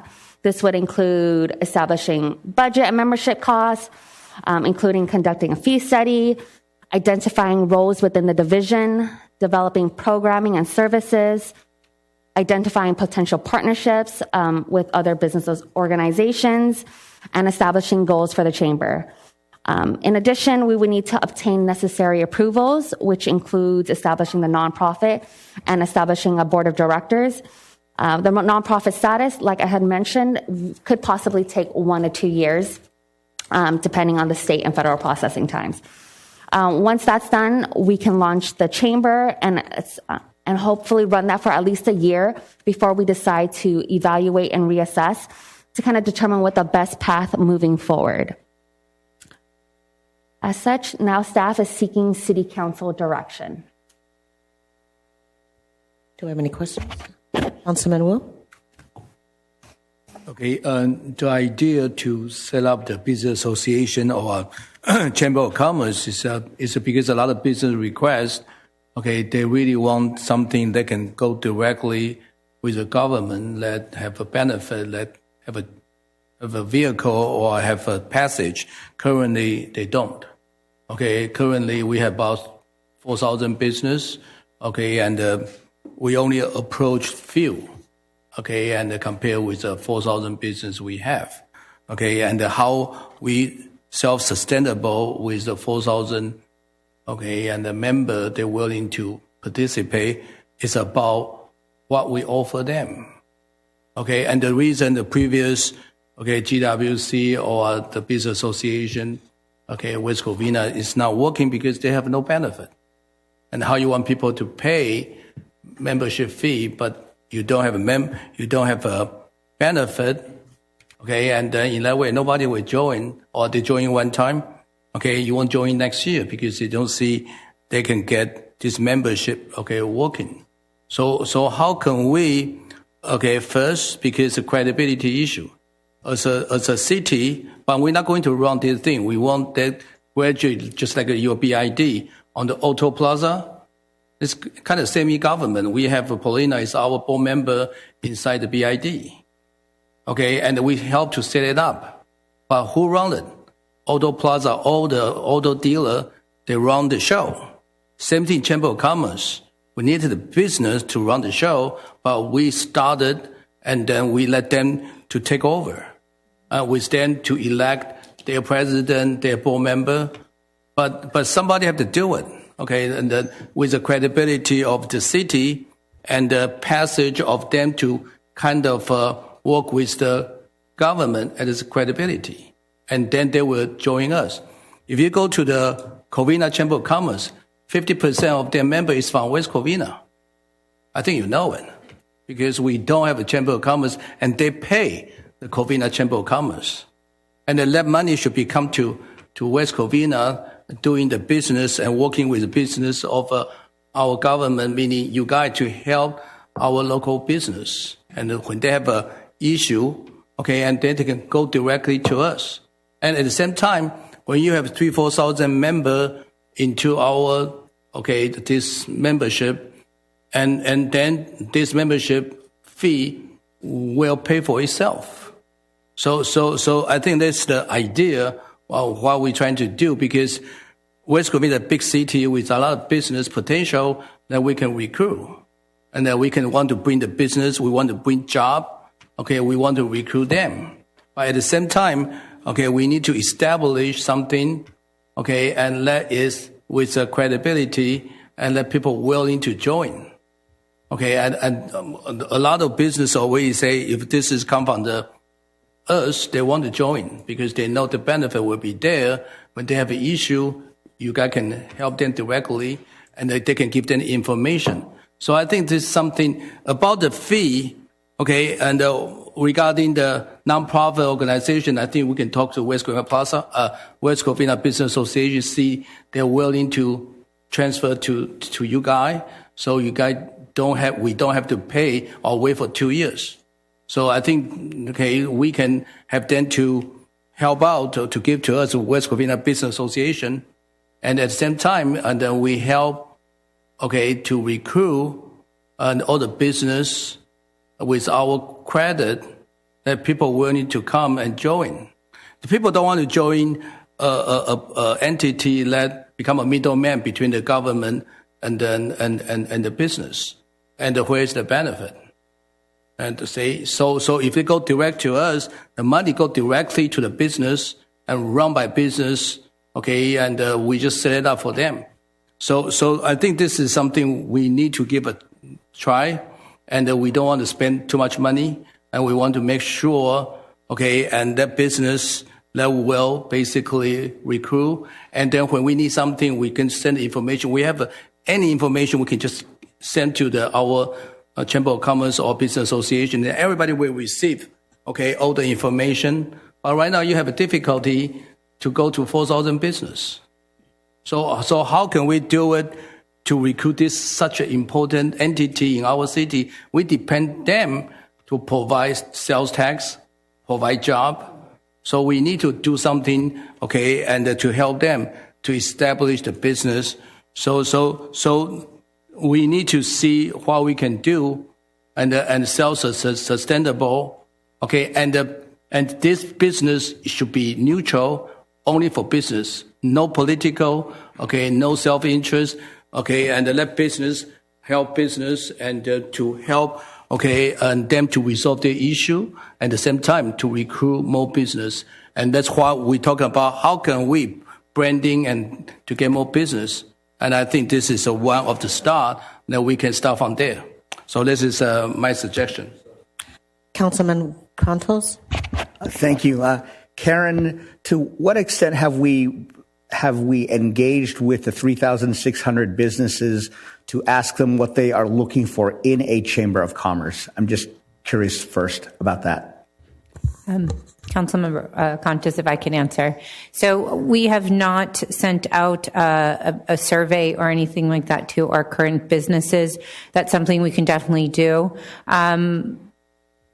As Karen mentioned, we used to do like a retail survey every August to get feedback from the community about what kind of retailers they want. We've also done surveys about what kind of issues or concerns our businesses have, and to try to bring workshops or seminars targeting or focusing on those issues. So we have done those efforts in the past.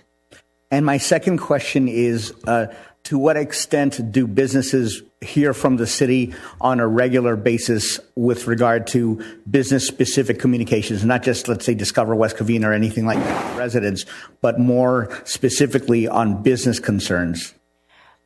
So we had a program. So when a new business opens up in the city, we send out a welcome letter with a brochure on the different resources that we have in the community. That's something that we would like to update as well, the brochure. We also do, during the pandemic, we were reaching out to our business community constantly to inform them of all the upcoming changes with the closures and the reopenings and the requirements. Now what we do is, because we're no longer in the pandemic, we provide emails if there's resources that are coming available or loans, but we can only send it to those businesses that opt in to receive emails from the city. So if they opt out, we try not to, or we try to respect their decision and not send them emails.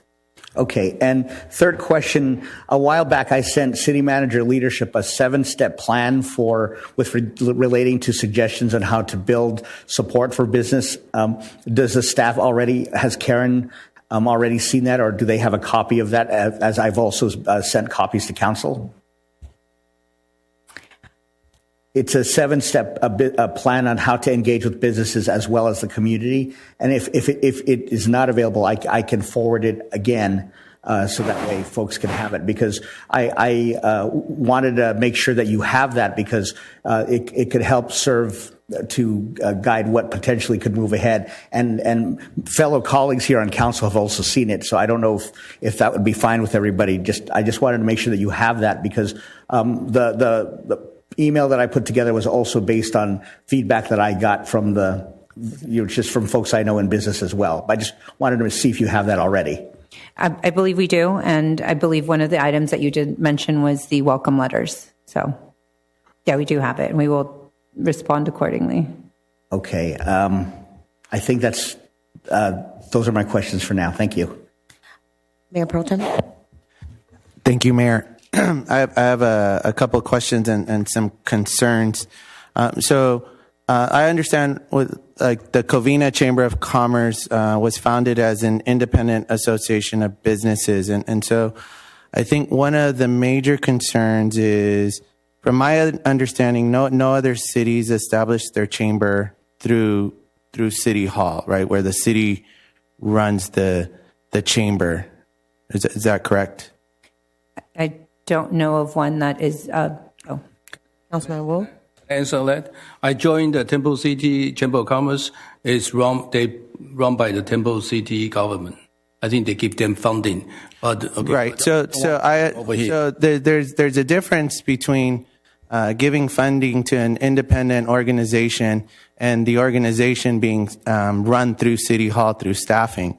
And that's one of the concerns. So I understand one of the reasons you join a chamber of commerce is to advocate for businesses.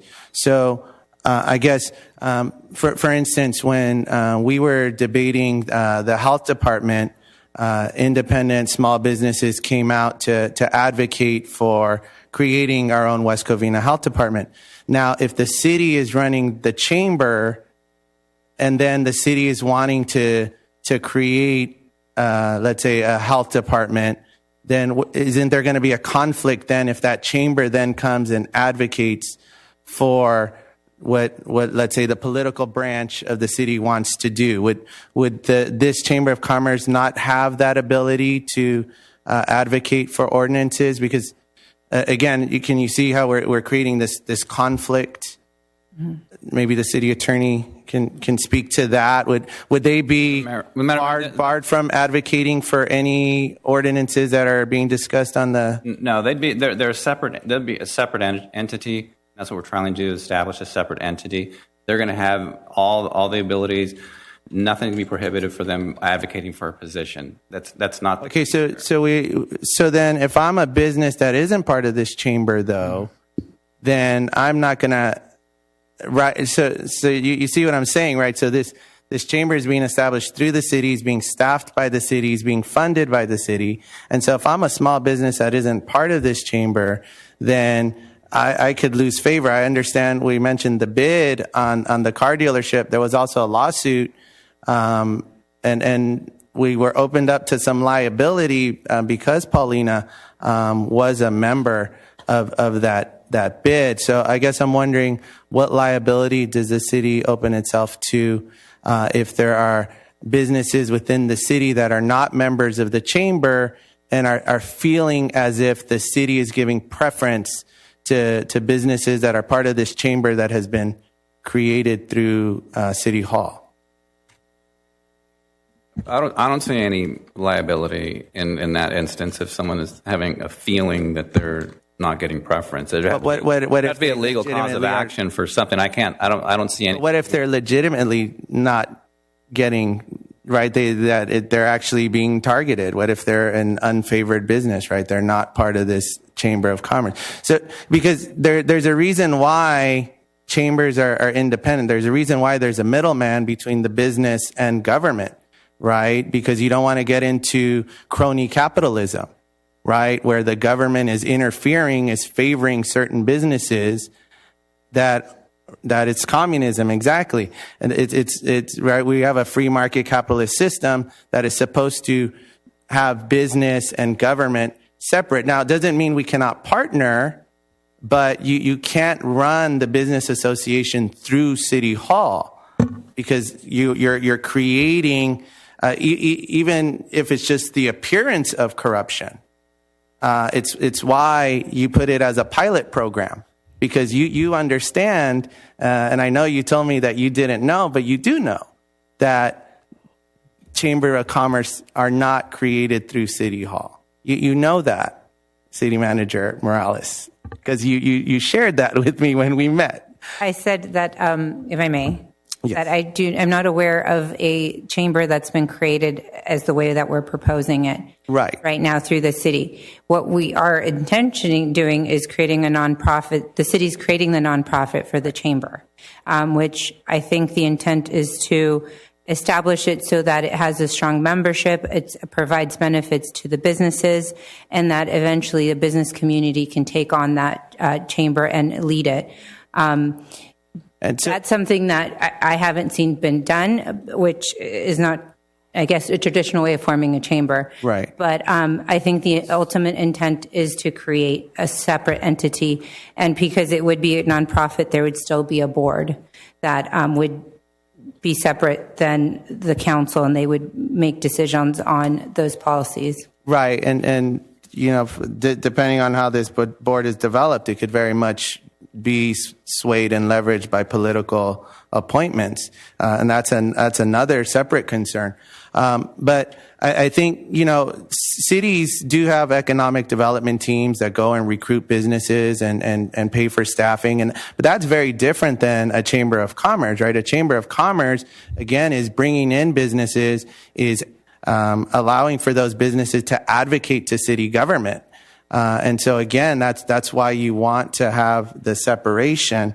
I guess the other issue is, you know, City Hall, the city government is really supposed to look out for the best interests of the residents, of the citizens, not to be looking out for the best interests of the business, right? And so again, I'm seeing a conflict that City Hall is going to subsidize for businesses, use taxpayer money for businesses, that really that taxpayer money is supposed to go and serve the residents of West Covina.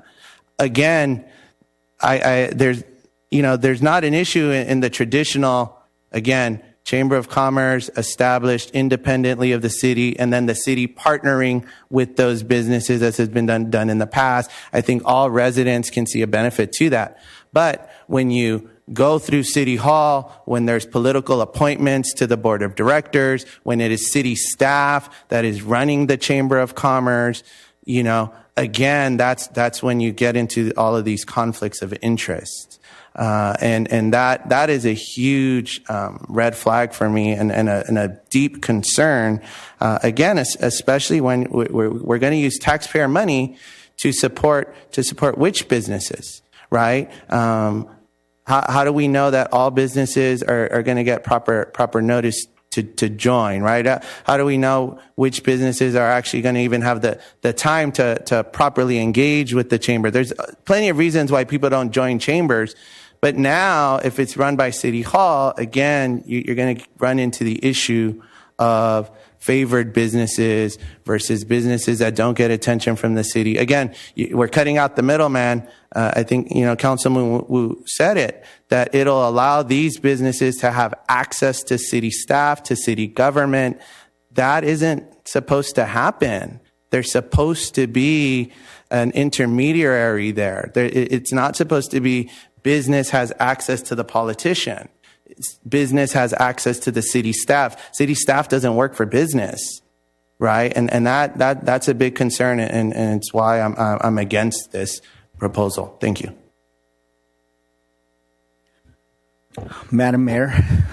Councilman Contos. I also wanted to ask, in the presentation, Karen, you had described how we already have a Greater West Covina business association, and that has existed for a while, but its growth has been very limited. I looked them up, and I think they have 110 organizations, and I don't think that the number of organizations has improved over the years, but at the same time, right now, they're all that there is.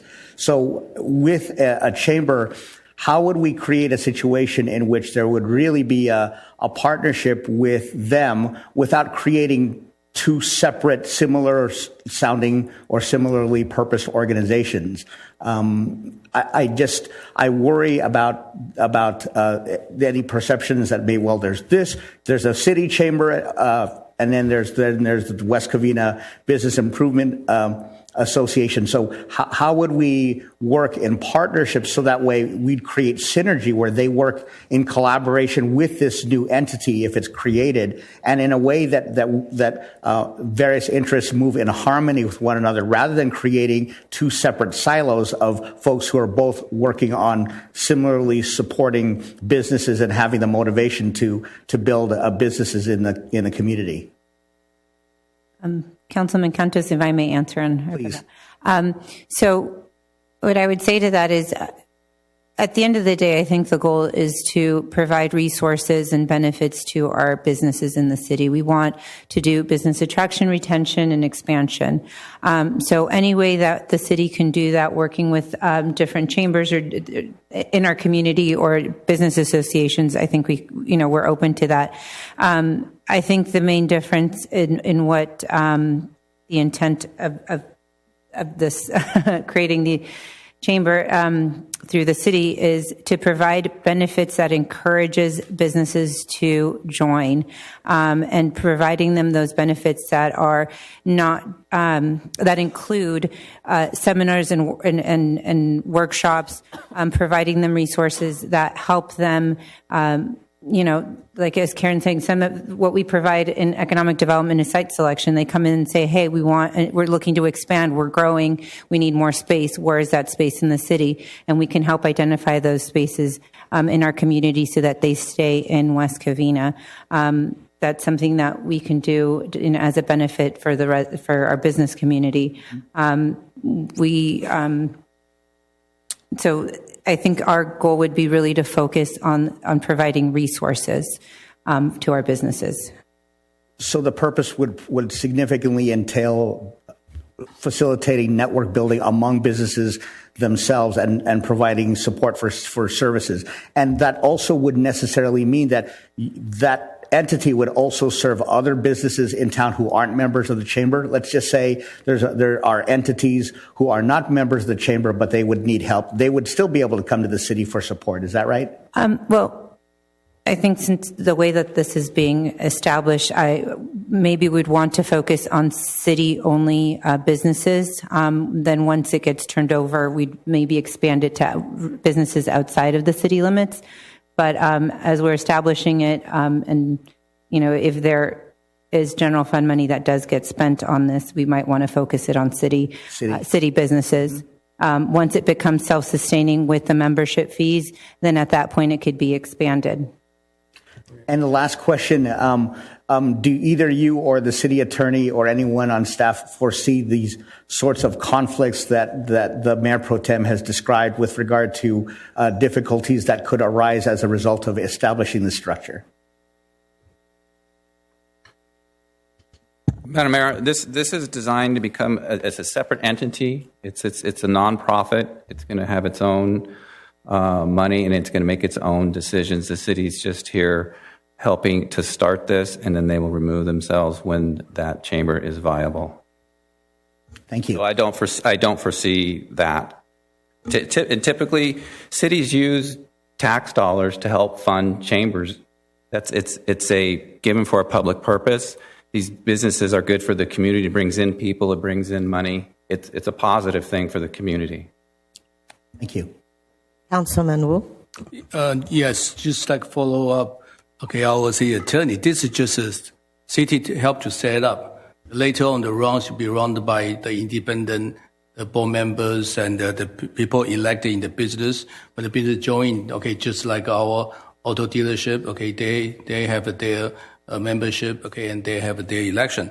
And same thing too, okay, and I think this is something we need to help out, okay. And in the history, as 2016 when I elected, okay, and I find out we have GWC, okay, it's in the city hall, right? Remember, Paulina? It's right in our city, okay. And I was thinking about it's one of our city, and they have a membership. People come in, they want to join because they think this is credibility. And I find out one thing is they are not non-profit. They are profit.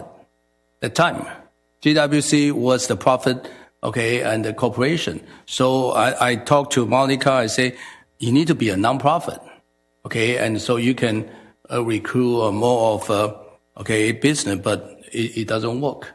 Okay, it took about 1 or 2 years finally, but still, okay. And when they move out, I think the previous city manager want them to move out due to their profit and they are not belong to the city entity. So they moved to Plaza West Covina. So anyway, this is the history. But once upon a time, we have them in the city hall. When I joined as a city council member, I was assumed they are one of the city. So again, we're trying to help out, establish. And we have this 4,000 business. I think they're really looking for some leadership. And when we establish, okay, and then we need to have them to take over as a different entity, non-profit, okay, and with set up by the help out with the city. And I hope we're not using the general fund. We basically, okay, and even we set it up, we use the general fund. When we got a membership fee, can we get the money back? We can, right? City attorney, can we get them? What was your question? I'm sorry. Okay, the question is, if we set up for some setup fee, and later on, when they have a membership coming in, sure. Okay, and can we city reimburse money back to general fund? Yeah, we can. We can set any type of arrangement we want initially. We can work it out. Absolutely. Yes. Again, this is something. Okay, we need to kind of with our credibility to help to set it up. And if in the future they want to hire people, that would be the independent Chamber of Commerce or what's going up, okay, business association to hire how many people. It's not hired by the city. We have our own city, but at least we have some kind of, connection, okay, and let we have all this, hopefully 3,000-4,000 business joining in, and just for them to pay the membership fee, okay, and with like a workshop, this and that is going to help us a big time. Yeah, I'm done. Thank you. Councilwoman Lopez Villaro. I wasn't fully ready, but GWC, I know I would talk to them back in the days because I know we're business friendly. I was hoping that the businesses would join them and everything.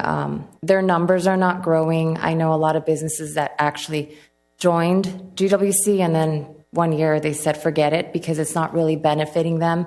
I know before they would not do night events, which they would only do like morning events only, and they wouldn't do weekends and nights, which I said if you want to cater to all business, you're supposed to, do a variety and not just your personal preference.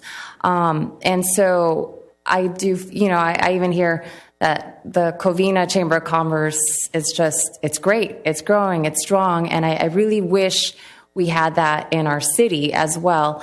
On how this whole process goes, it would be nice to have, it might not be like Chamber of Commerce or whatever it is, but similar to that, where the city can help provide and get them to the level where we cater to the business and assist the businesses for all of their needs and the resources and whatever they requested. So that being said, I would like to see something being implemented because right now GWC is not to the level of the caliber where we would like it to be. And we don't have one. And I know certain businesses would like that group where they can, be catered or to guide them on where it is.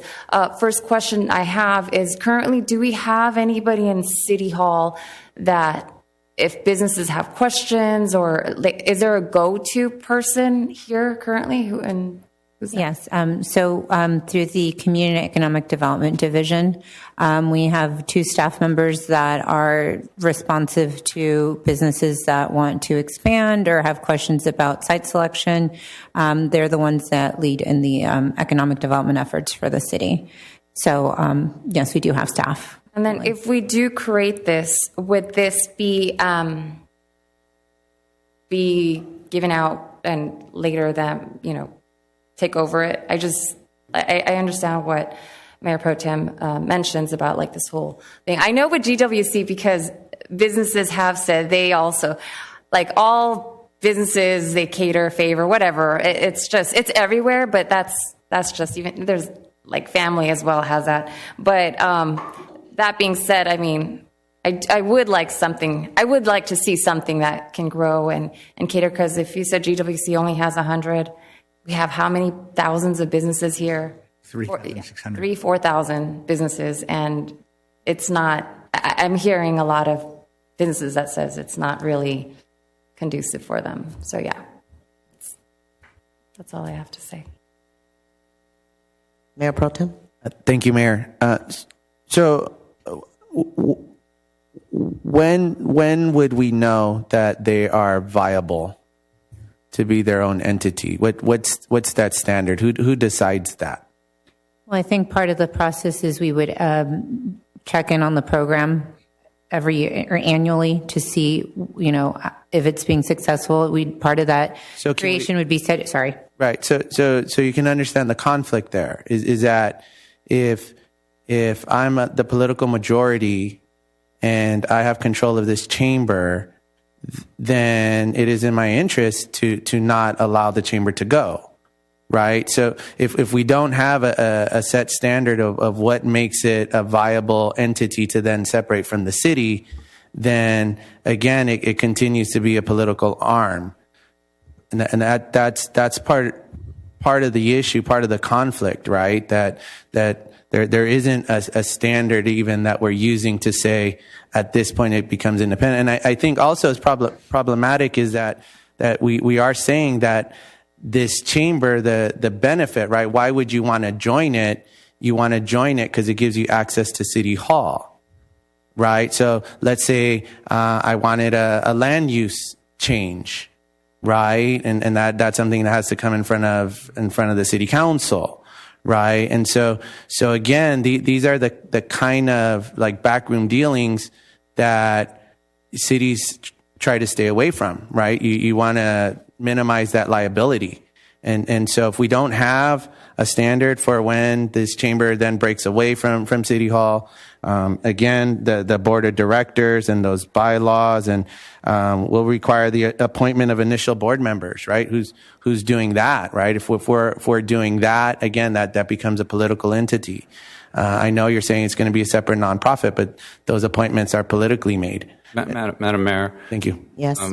Mayor Pro Tem Tabatabai, those are all great points. Those are all red flags. Those are all good ideas for us to implement as safeguards as this moves forward. It's something that someone doesn't see. You see it. It brings it to our attention. We can look at that. We can discuss it, add it to the bylaws. Maybe you could be involved if you so choose and how that happens. But those are all good points that will be addressed and should be when it comes viable. Maybe it's self-funding. They no longer need staff. Maybe at that point they can now pay their own staff. That's maybe an indication. There could be maybe they reach a number of members. I don't know. I'm just speculating right now, but those are all good points that we can add into those bylaws. And that would be part of the goals that are established in creating the chamber. What goals would make it viable to turn it over from the city? Councilman Wu? Yeah, I agree with Mayor Pro Tem, regarding, because we are now going to be forever city council. Okay, we just try to help establish something that will benefit the future of the city. Okay, so we need to do something because we don't have a association led. Okay, our business group, they can join and they can pitch in and they can help the city. Okay, do some of the event and this and that. They want to donate, but they don't know where to go and where the entity we need. Okay, city and they maybe can help us.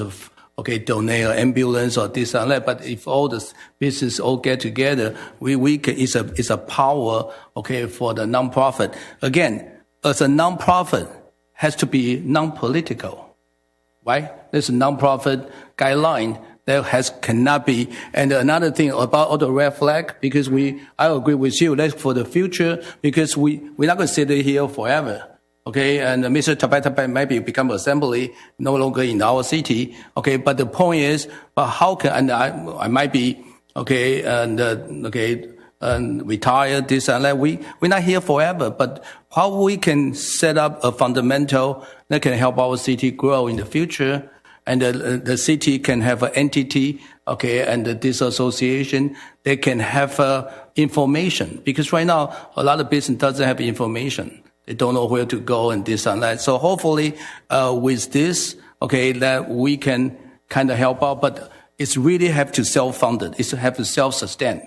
Okay, really don't want to use our taxpayers' money. Okay, and if we spend any money, we want the money reimbursed back to the city. I think if we go to set up the guidelines, set up bylaw, okay, for that. But again, we don't want to spend way too much money by attorney fee or this and that. So hopefully, okay, that's all including the retainer, so we can help out to set up this nonprofit and then hand over to the business community in West Covina. Hopefully, they can help us to recruit more business, create more jobs. So I want to move the motion to approve, okay, to establish either West Covina Business Association or Chamber of Commerce to avoid any potential problem with our previous, okay, issue. Okay, and this is my motion. Second.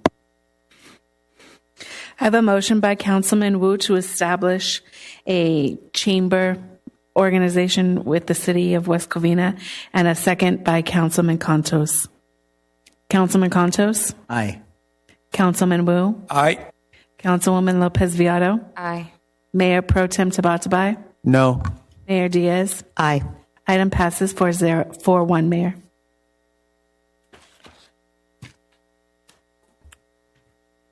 Okay, let's move on to item number 9. We will give the presentation. Good evening again. Our finance director, Stephanie Sikamo, is coming down and she'll be providing the presentation. Thank you.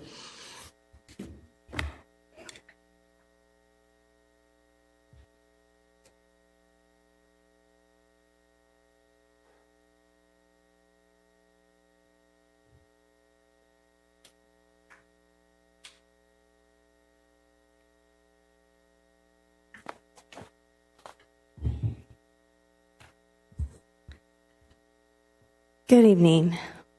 Good evening.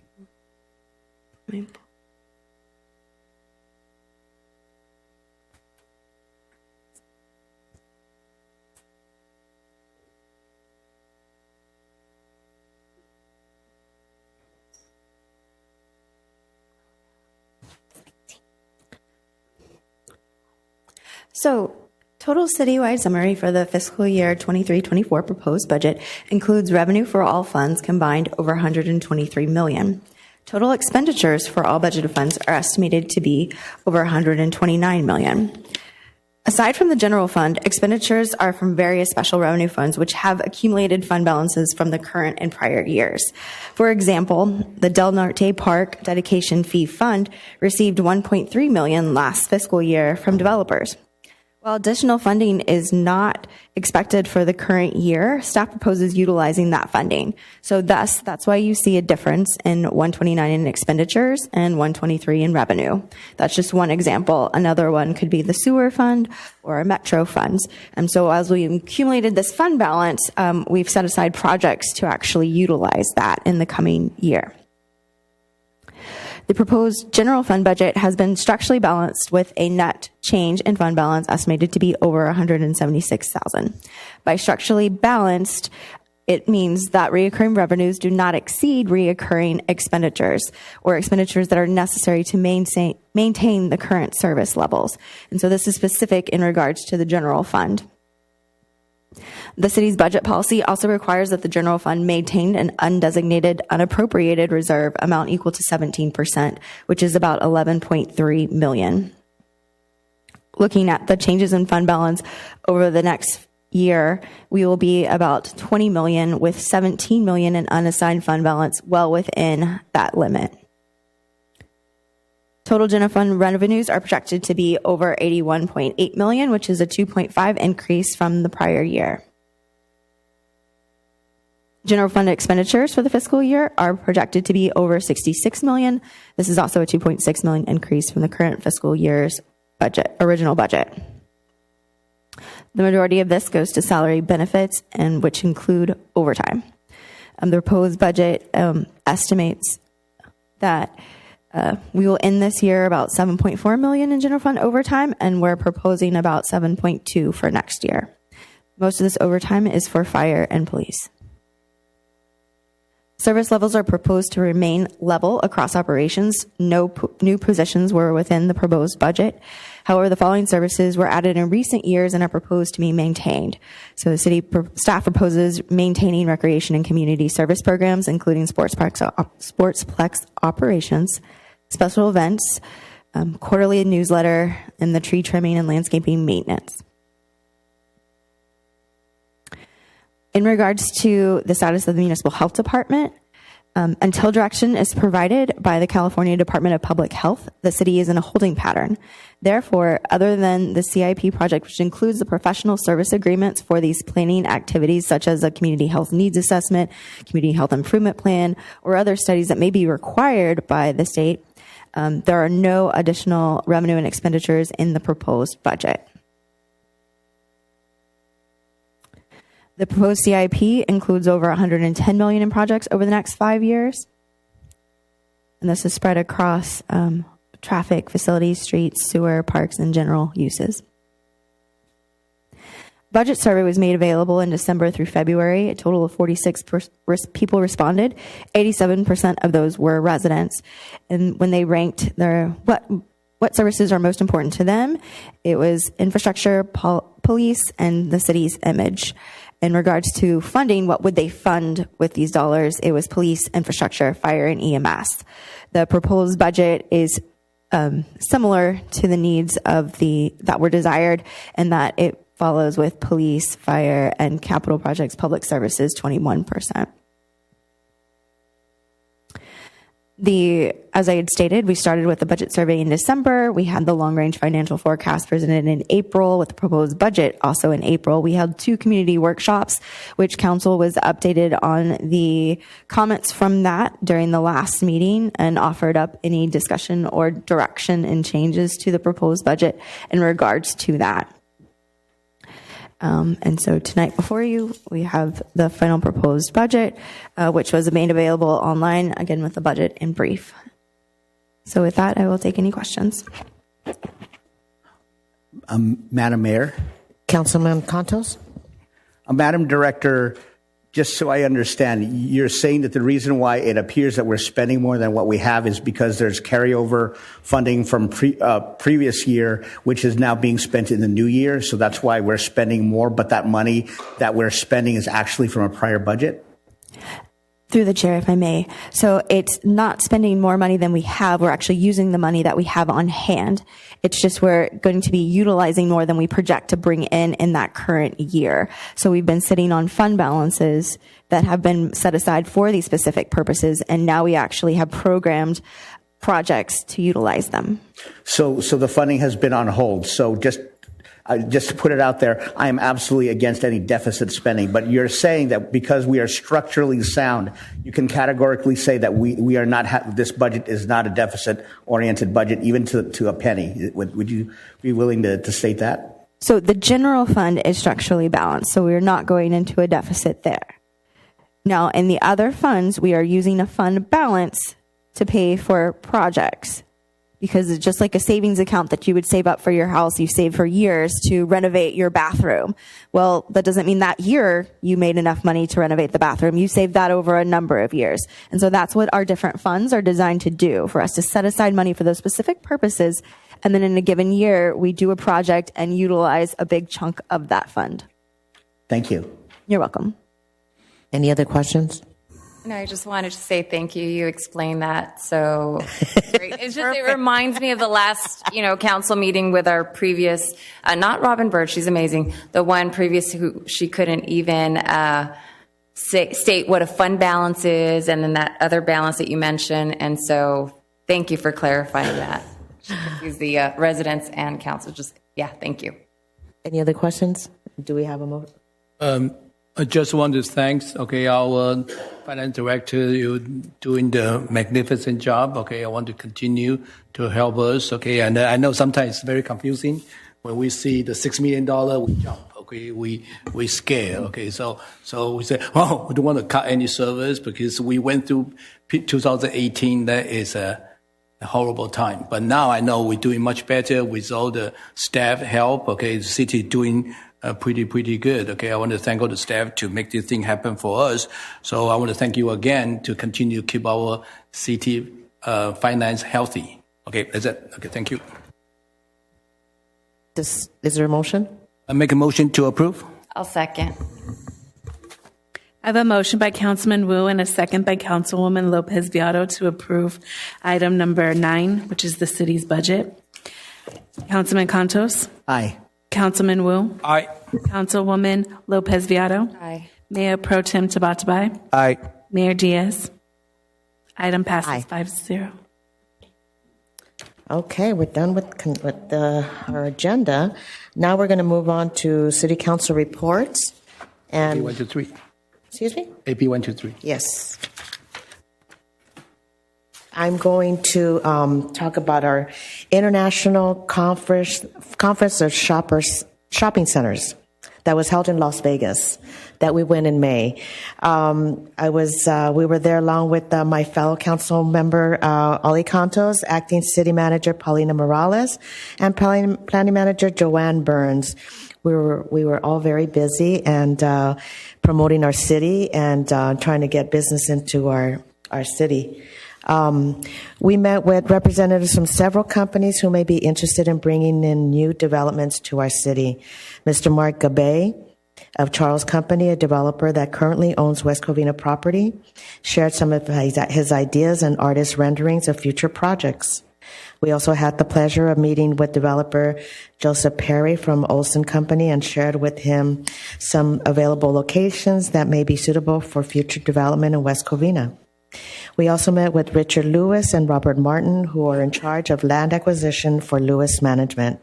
We also met with Sam Narasham from Reliable Properties and Sandra Agras, representing Circle K, getting insight into the needs of our local businesses. It was an eventful and informative trip, and it was my pleasure to represent the city as your mayor. As always, Councilman Cantos asked some questions, great questions, and Paulina and Joanne both proved to be valuable, on-spot resources of information.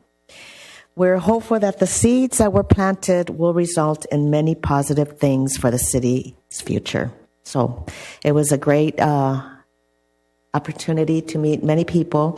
I'm sure I missed some, so I'm going to ask Councilman Cantos, see if he wants to add, because I didn't remember all of them. Thank you, Madam Mayor. We also, together with staff, I met with Raising Cane's, who wanted to talk with us about coming to West Covina.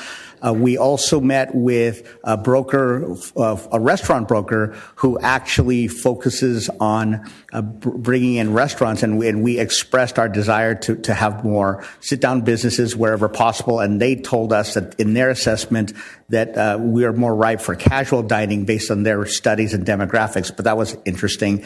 But we really worked hard to network and to meet as many people as we could to encourage them to do business with us here in West Covina. And something that we also tried to do was to look for folks who are associated with Trader Joe's. I went around looking for that. And from what I understand, they are not in an expansion mode at present, but still it's on the wish list of many of us. But it was a very, very productive trip, and it was really wonderful spending time with the mayor and with Joanne and with Paulina. And it was just really a very productive time. Mayor Pro Tem? Yes, thank you, Mayor. I also was able to attend the League of California Cities monthly meeting, where I also saw Councilman Contos. We were able to view a presentation on some proposed possible changes to Prop 47, and we also heard from the retail lobby.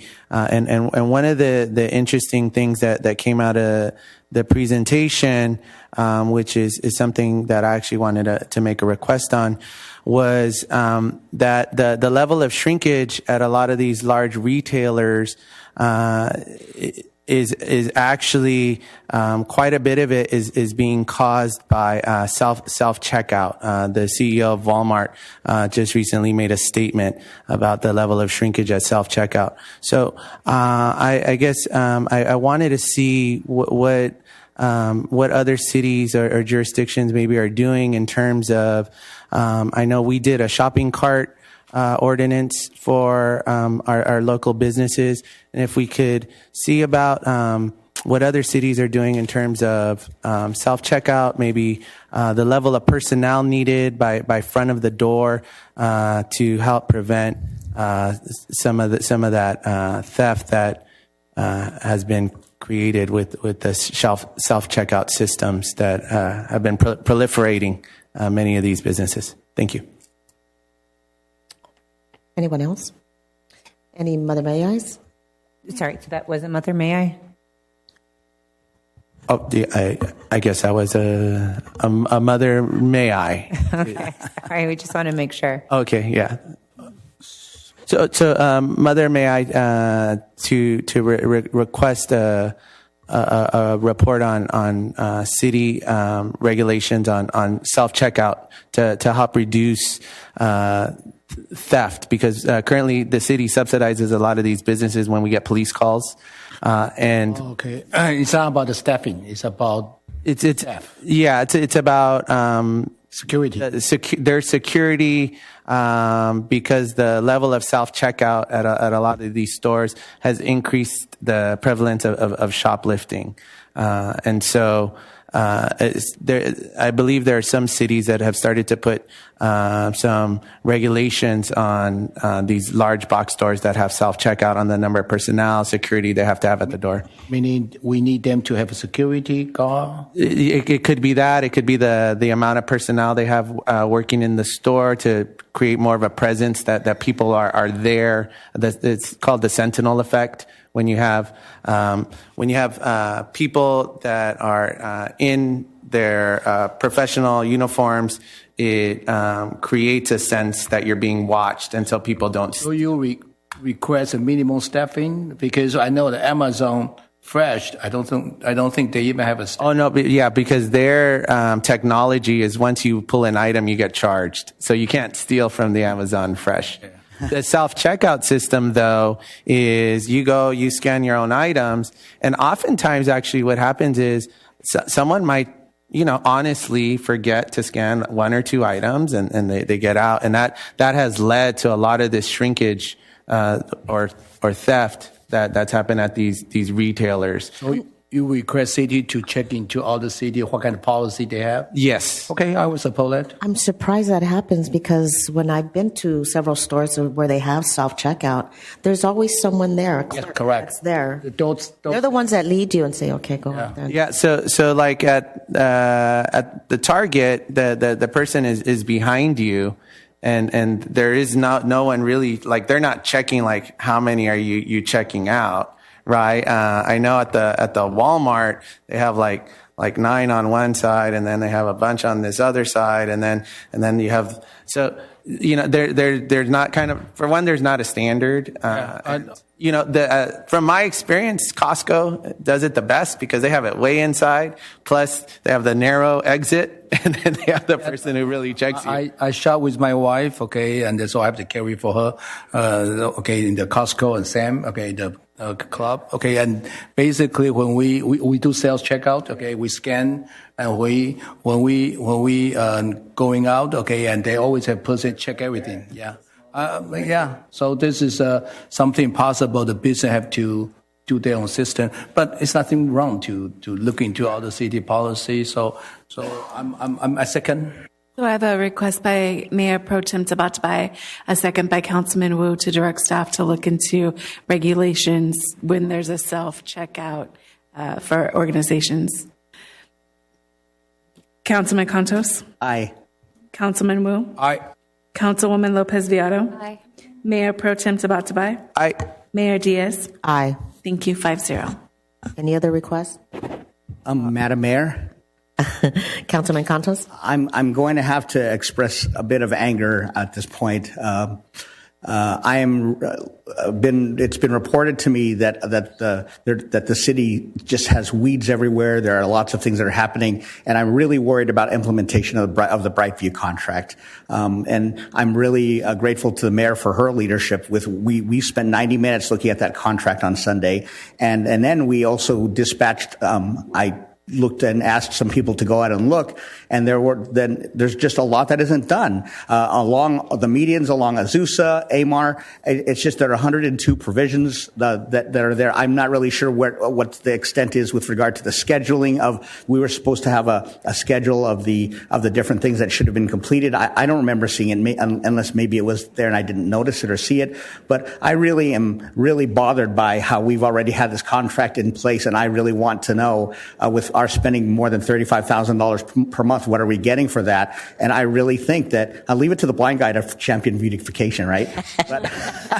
But it really is important that we're paying them that kind of money, and we demand and expect that things be better. I mean, I keep getting these reports from residents each week about how things aren't happening, and especially when we already have dedicated the money, we really urge that this get done. And the thing is, it really needs to have been done. And the fact that we're where we are now, I'm just really worried and bothered and angered about it. And so I'd like to do a Mother May I that we look into the extent to which they're being successful and moving forward in getting the things done that they said that they would do, and that there are no delays. And there should have already been information and reports monthly as to what progress is being made. And I'm putting it out there that if we don't see any big changes, I will push hard to suggest that our council consider rescinding the contract. If they don't get their tail in gear and get everything fixed up, I really expect to see Brightview having people all around town fixing all of these problems, because I'm tired of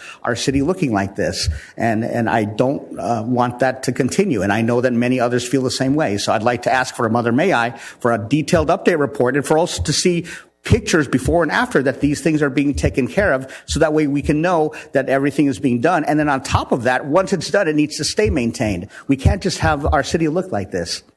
Councilman Contos? Councilman Wu? It's a low Mother May I again. Okay, so let me abbreviate. So basically, I was seconded. Okay, but I think your point is city to supervise the contract and the performance. Mm-hmm. If they're not performed, we should terminate their contract. Yes. Am I right? Yes. Second.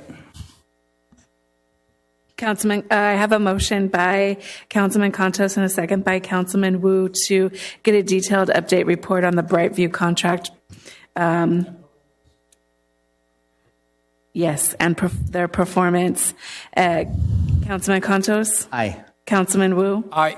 Councilwoman Lopez Viado? Aye. Mayor Pro Tem Tabatabai? Aye. Mayor Diaz? Aye. Item passes 5-0. However, he may get that really quickly, because today during our city managers meeting, I had a meeting with our Raul, and I got a big stack of paperwork that will probably be satisfying, and we discussed what you just mentioned, so it's in the works. We're working on that, but I'll share that. Well, we still give you the Mother May I.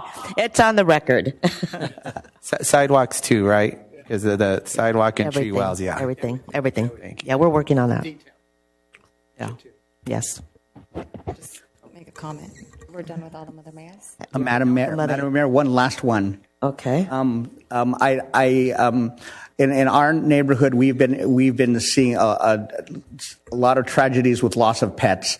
And I've waited for a while, but I wanted to wait for some other things to be out of the way. And now, with regard to coyotes and the way that they've attacked our pets and have caused a lot of tragedy in different circumstances with many families, including in my neighborhood and other places, I'd like for the city to look at possibilities of what we can do to educate the community about coyotes and how to protect their pets, but also what are the possible things that can be done to address the coyote population, whatever that may be, removing them or whatever, however way that works. And also specifically looking at the Torrance model, where they have a program there for coyote abatement, and looking at other models so that way we can see what possibilities there are for us to support pet owners here. Because a lot of the time people say, well, coyotes, well, they've been here for 7 million years. Well, I as a resident and others who feel the same way, where yes, coyotes have been here, but we also want to be able to walk outside and not worry about our pets,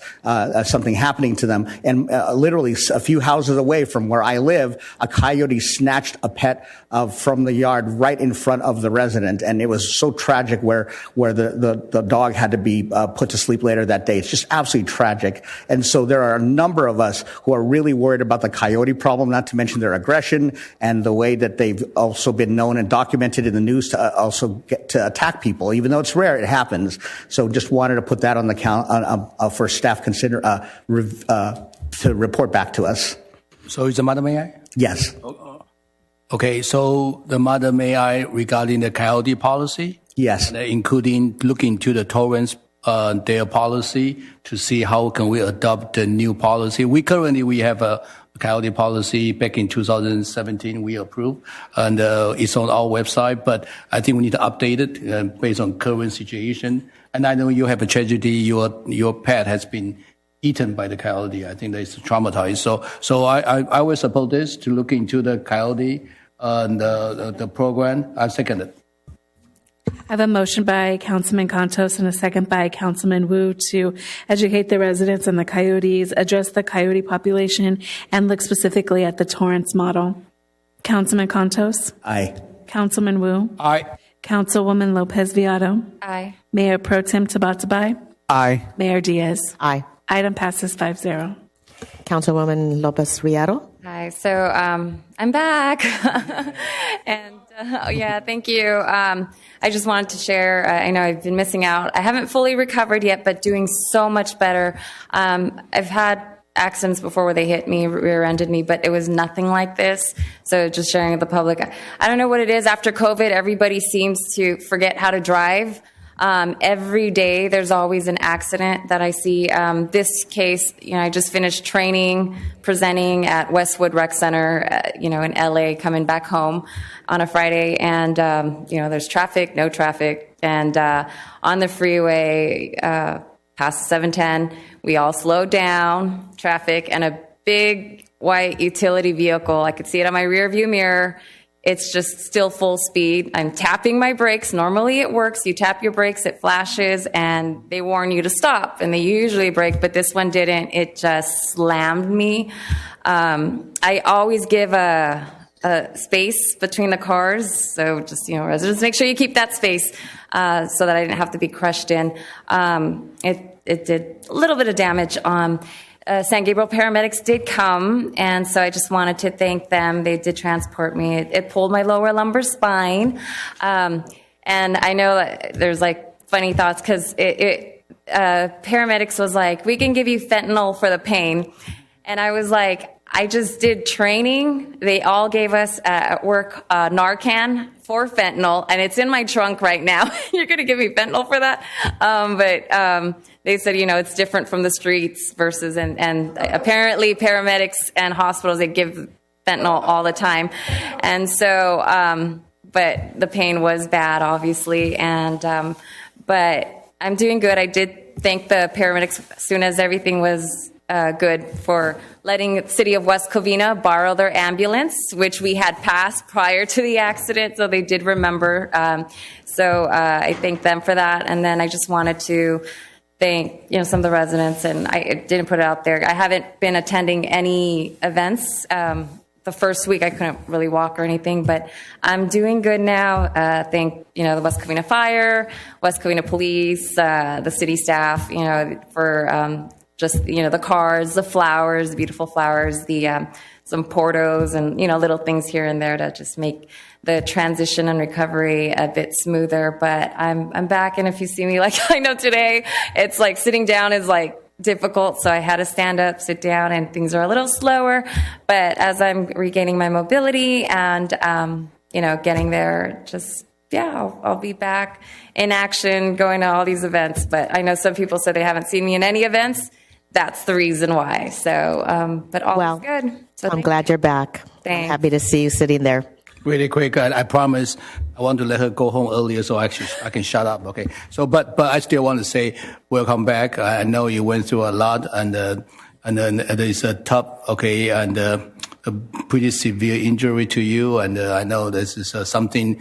The back, when you sit, and that is horrible. But nice to see you in one piece and come back, okay, and speedy recovery. And but again, we miss you for so many meetings. But now you're back. Now back on the job. Yeah, get back on the my job. My car is totaled. I'm glad to hear Tesla's in our city. I'm probably going to consider a Tesla. So I'll look into that. 120 miles, you have to charge it again. So you better to carry And the ironic part, because CHP takes 2 weeks to get the paperwork and everything, because I couldn't drive, and then I just found out that the one who hit me is a West Covina resident in my district. But go figure. He better to vote. He better to vote for you. Yeah. So. Yeah. All right. Thank you. Nothing else? All right. This meeting is adjourned. Thank you.